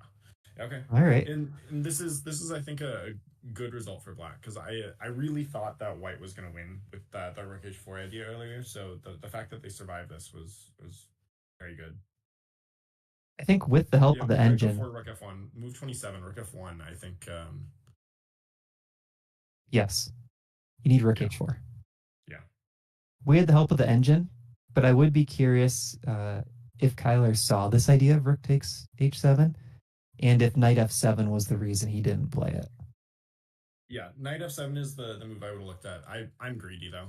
I like my d6 pawn, so this is probably what I would have gone for. But it also could backfire because if your rook is stuck on the h file and it turns out to be bad in the endgame, now you could even be worse. Right. Exactly. So lot to Let's consider. let's look at this concrete line again. Bishop takes f7, queen takes f7, queen takes d6. And then the move that looks most natural for black is queen c4, but it's a blunder actually because of pawn to e5. Yeah, this is a really nice tactic by you. Yep, and the Um, point is, by the way, after takes, because pawn d5, why can't we take? The point is, after queen to d8, has to be d8. After blocks, we sack our rook. you After spotted this d6. counter in like two Yes. seconds. Yeah, I've seen this combination before. This is just I mean, you have to consider all the forcing moves, and it was like check, check, check. Oh, that's mate. And only because it was checks all the way through did I find that. Otherwise, it was capture. Like literally, I said, okay, that's a capture. I have to calculate. That's a check. I have to calculate. Oh, that's mate. There we go. Because if there was any subtle, quiet moves anywhere, I would not have found it. I'm still impressed. Checks or not, that was that was a really nice tactic. E5. And if rook takes c2, e5 Now you again. probably still go Okay. e5. Same trick. If rook takes c4, you can push Yeah, past. Yeah. and this should be decisive. So maybe it was a case of playing a little bit too solid. Sometimes when you have these positions where you feel you're controlling everything, you can wait too long to go for that change of imbalances or finishing shot.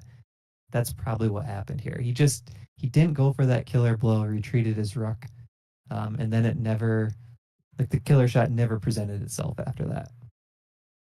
Yeah, Everything I've had just this happen to me before. It's very hard to tell when to strike in positions like this. okay, let's look back at game at board one. Oh, this looks so drawish now. King Yeah, h6. and I think both of the players realize where this is headed. I don't suspect Samrock will ever take a draw because he's the only one that can potentially win. But I think they both realize this is gonna be a draw. I actually still think Samrog is gonna try and milk it and may even still win.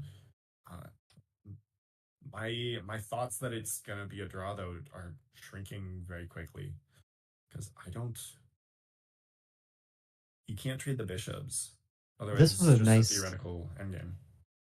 yeah, this was a nice idea by Black, by Daniel, putting his rook on e5, guarded by the pawn, cuts the king off, because now the only weakness really is the pawn on f6. And the black king is always ready to defend it. And Yeah. h5 is defended 3 times, so that pawn's never pushing up. It's just hard to even think of any tricks for white here. Yeah, and I think they may even agree to draw, like by repetition, not actually agree, um, just by going rook b6, rook b7. Um, Maybe Samrug tries like going rook to a7, just seeing maybe black blunders with I don't know a hallucination. They go bishop f7, right? But this is never gonna happen. So Yes. Okay, let's check the remaining game. Board number 4. Oh, this one's getting this interesting. Lestrage, Oh, okay. The king's gonna come down here to g2. Where did we leave this one? It was a ways back. yeah, this was a while ago. Oh, this was Yeah, that we game of we were e6. we were here. Yeah, I think Yuvi's gonna hold the draw. Takes rook here, sure, and then pawn push, knight d4 probably, b6. Yeah, okay, and then after rook trades, I can't see white ever having a concrete edge. Yeah, So Yuvi just played this very well. This is very nice. Yeah, solid. takes check, check again probably. Yep, king g1 check again, and after trading queens, now there's no risk.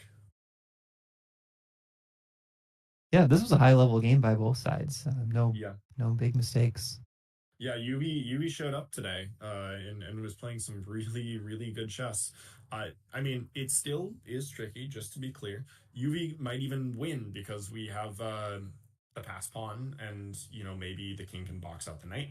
Um, but I'm not seeing any great chances. Yeah, and because Yuvi's plan here is just to go king to f1 and then take the pawn, and there's not really a lot we can do to stop it. I think knight d4 is the only move, yeah. And you go bishop e5, and okay, there's nothing.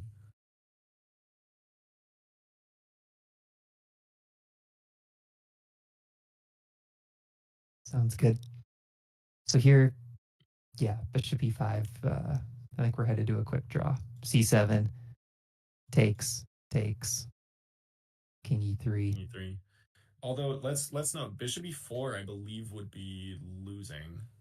Would it be? Yeah, no, bishop e4 instead of bishop e5 would be losing, and bishop e4 looks natural in this position, but bishop e4 I believe just runs into knight f6, and then you're losing because we're going to come. Well, we have G maybe G3 is actually okay. Like G3 here. Computer is saying mate in 50 moves for white. Oh, oh, you do have it. I wasn't even looking here. I was actually thinking we could block. So knight d5 is I think the only play we have here to really win. So knight d5 bishop e5,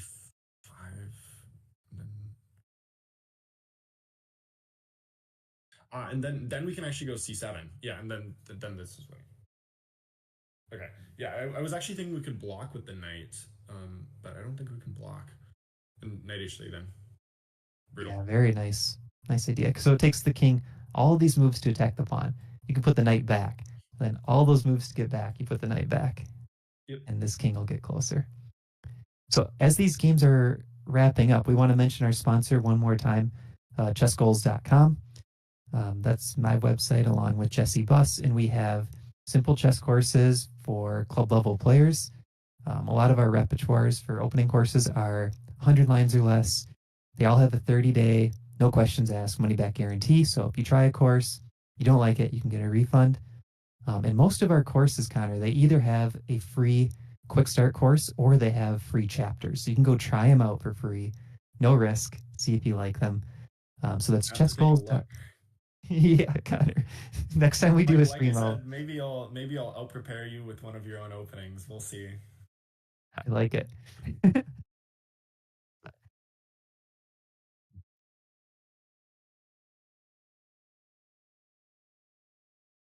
So for tonight, we have one more round, and that's going to be played at 6:30 p.m. And we're not going to do live coverage for that one, but we'll be going over those tomorrow. And we're going to have a grandmaster on the stream. Are you commentating tomorrow?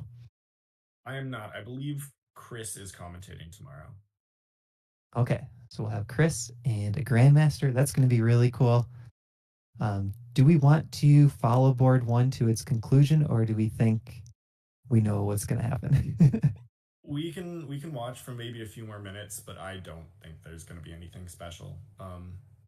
Unless Black goes insane, I can't see this being anything. Maybe one or two more moves to see if anything happens, because F5 looks tempting, but I don't think it's any good here. But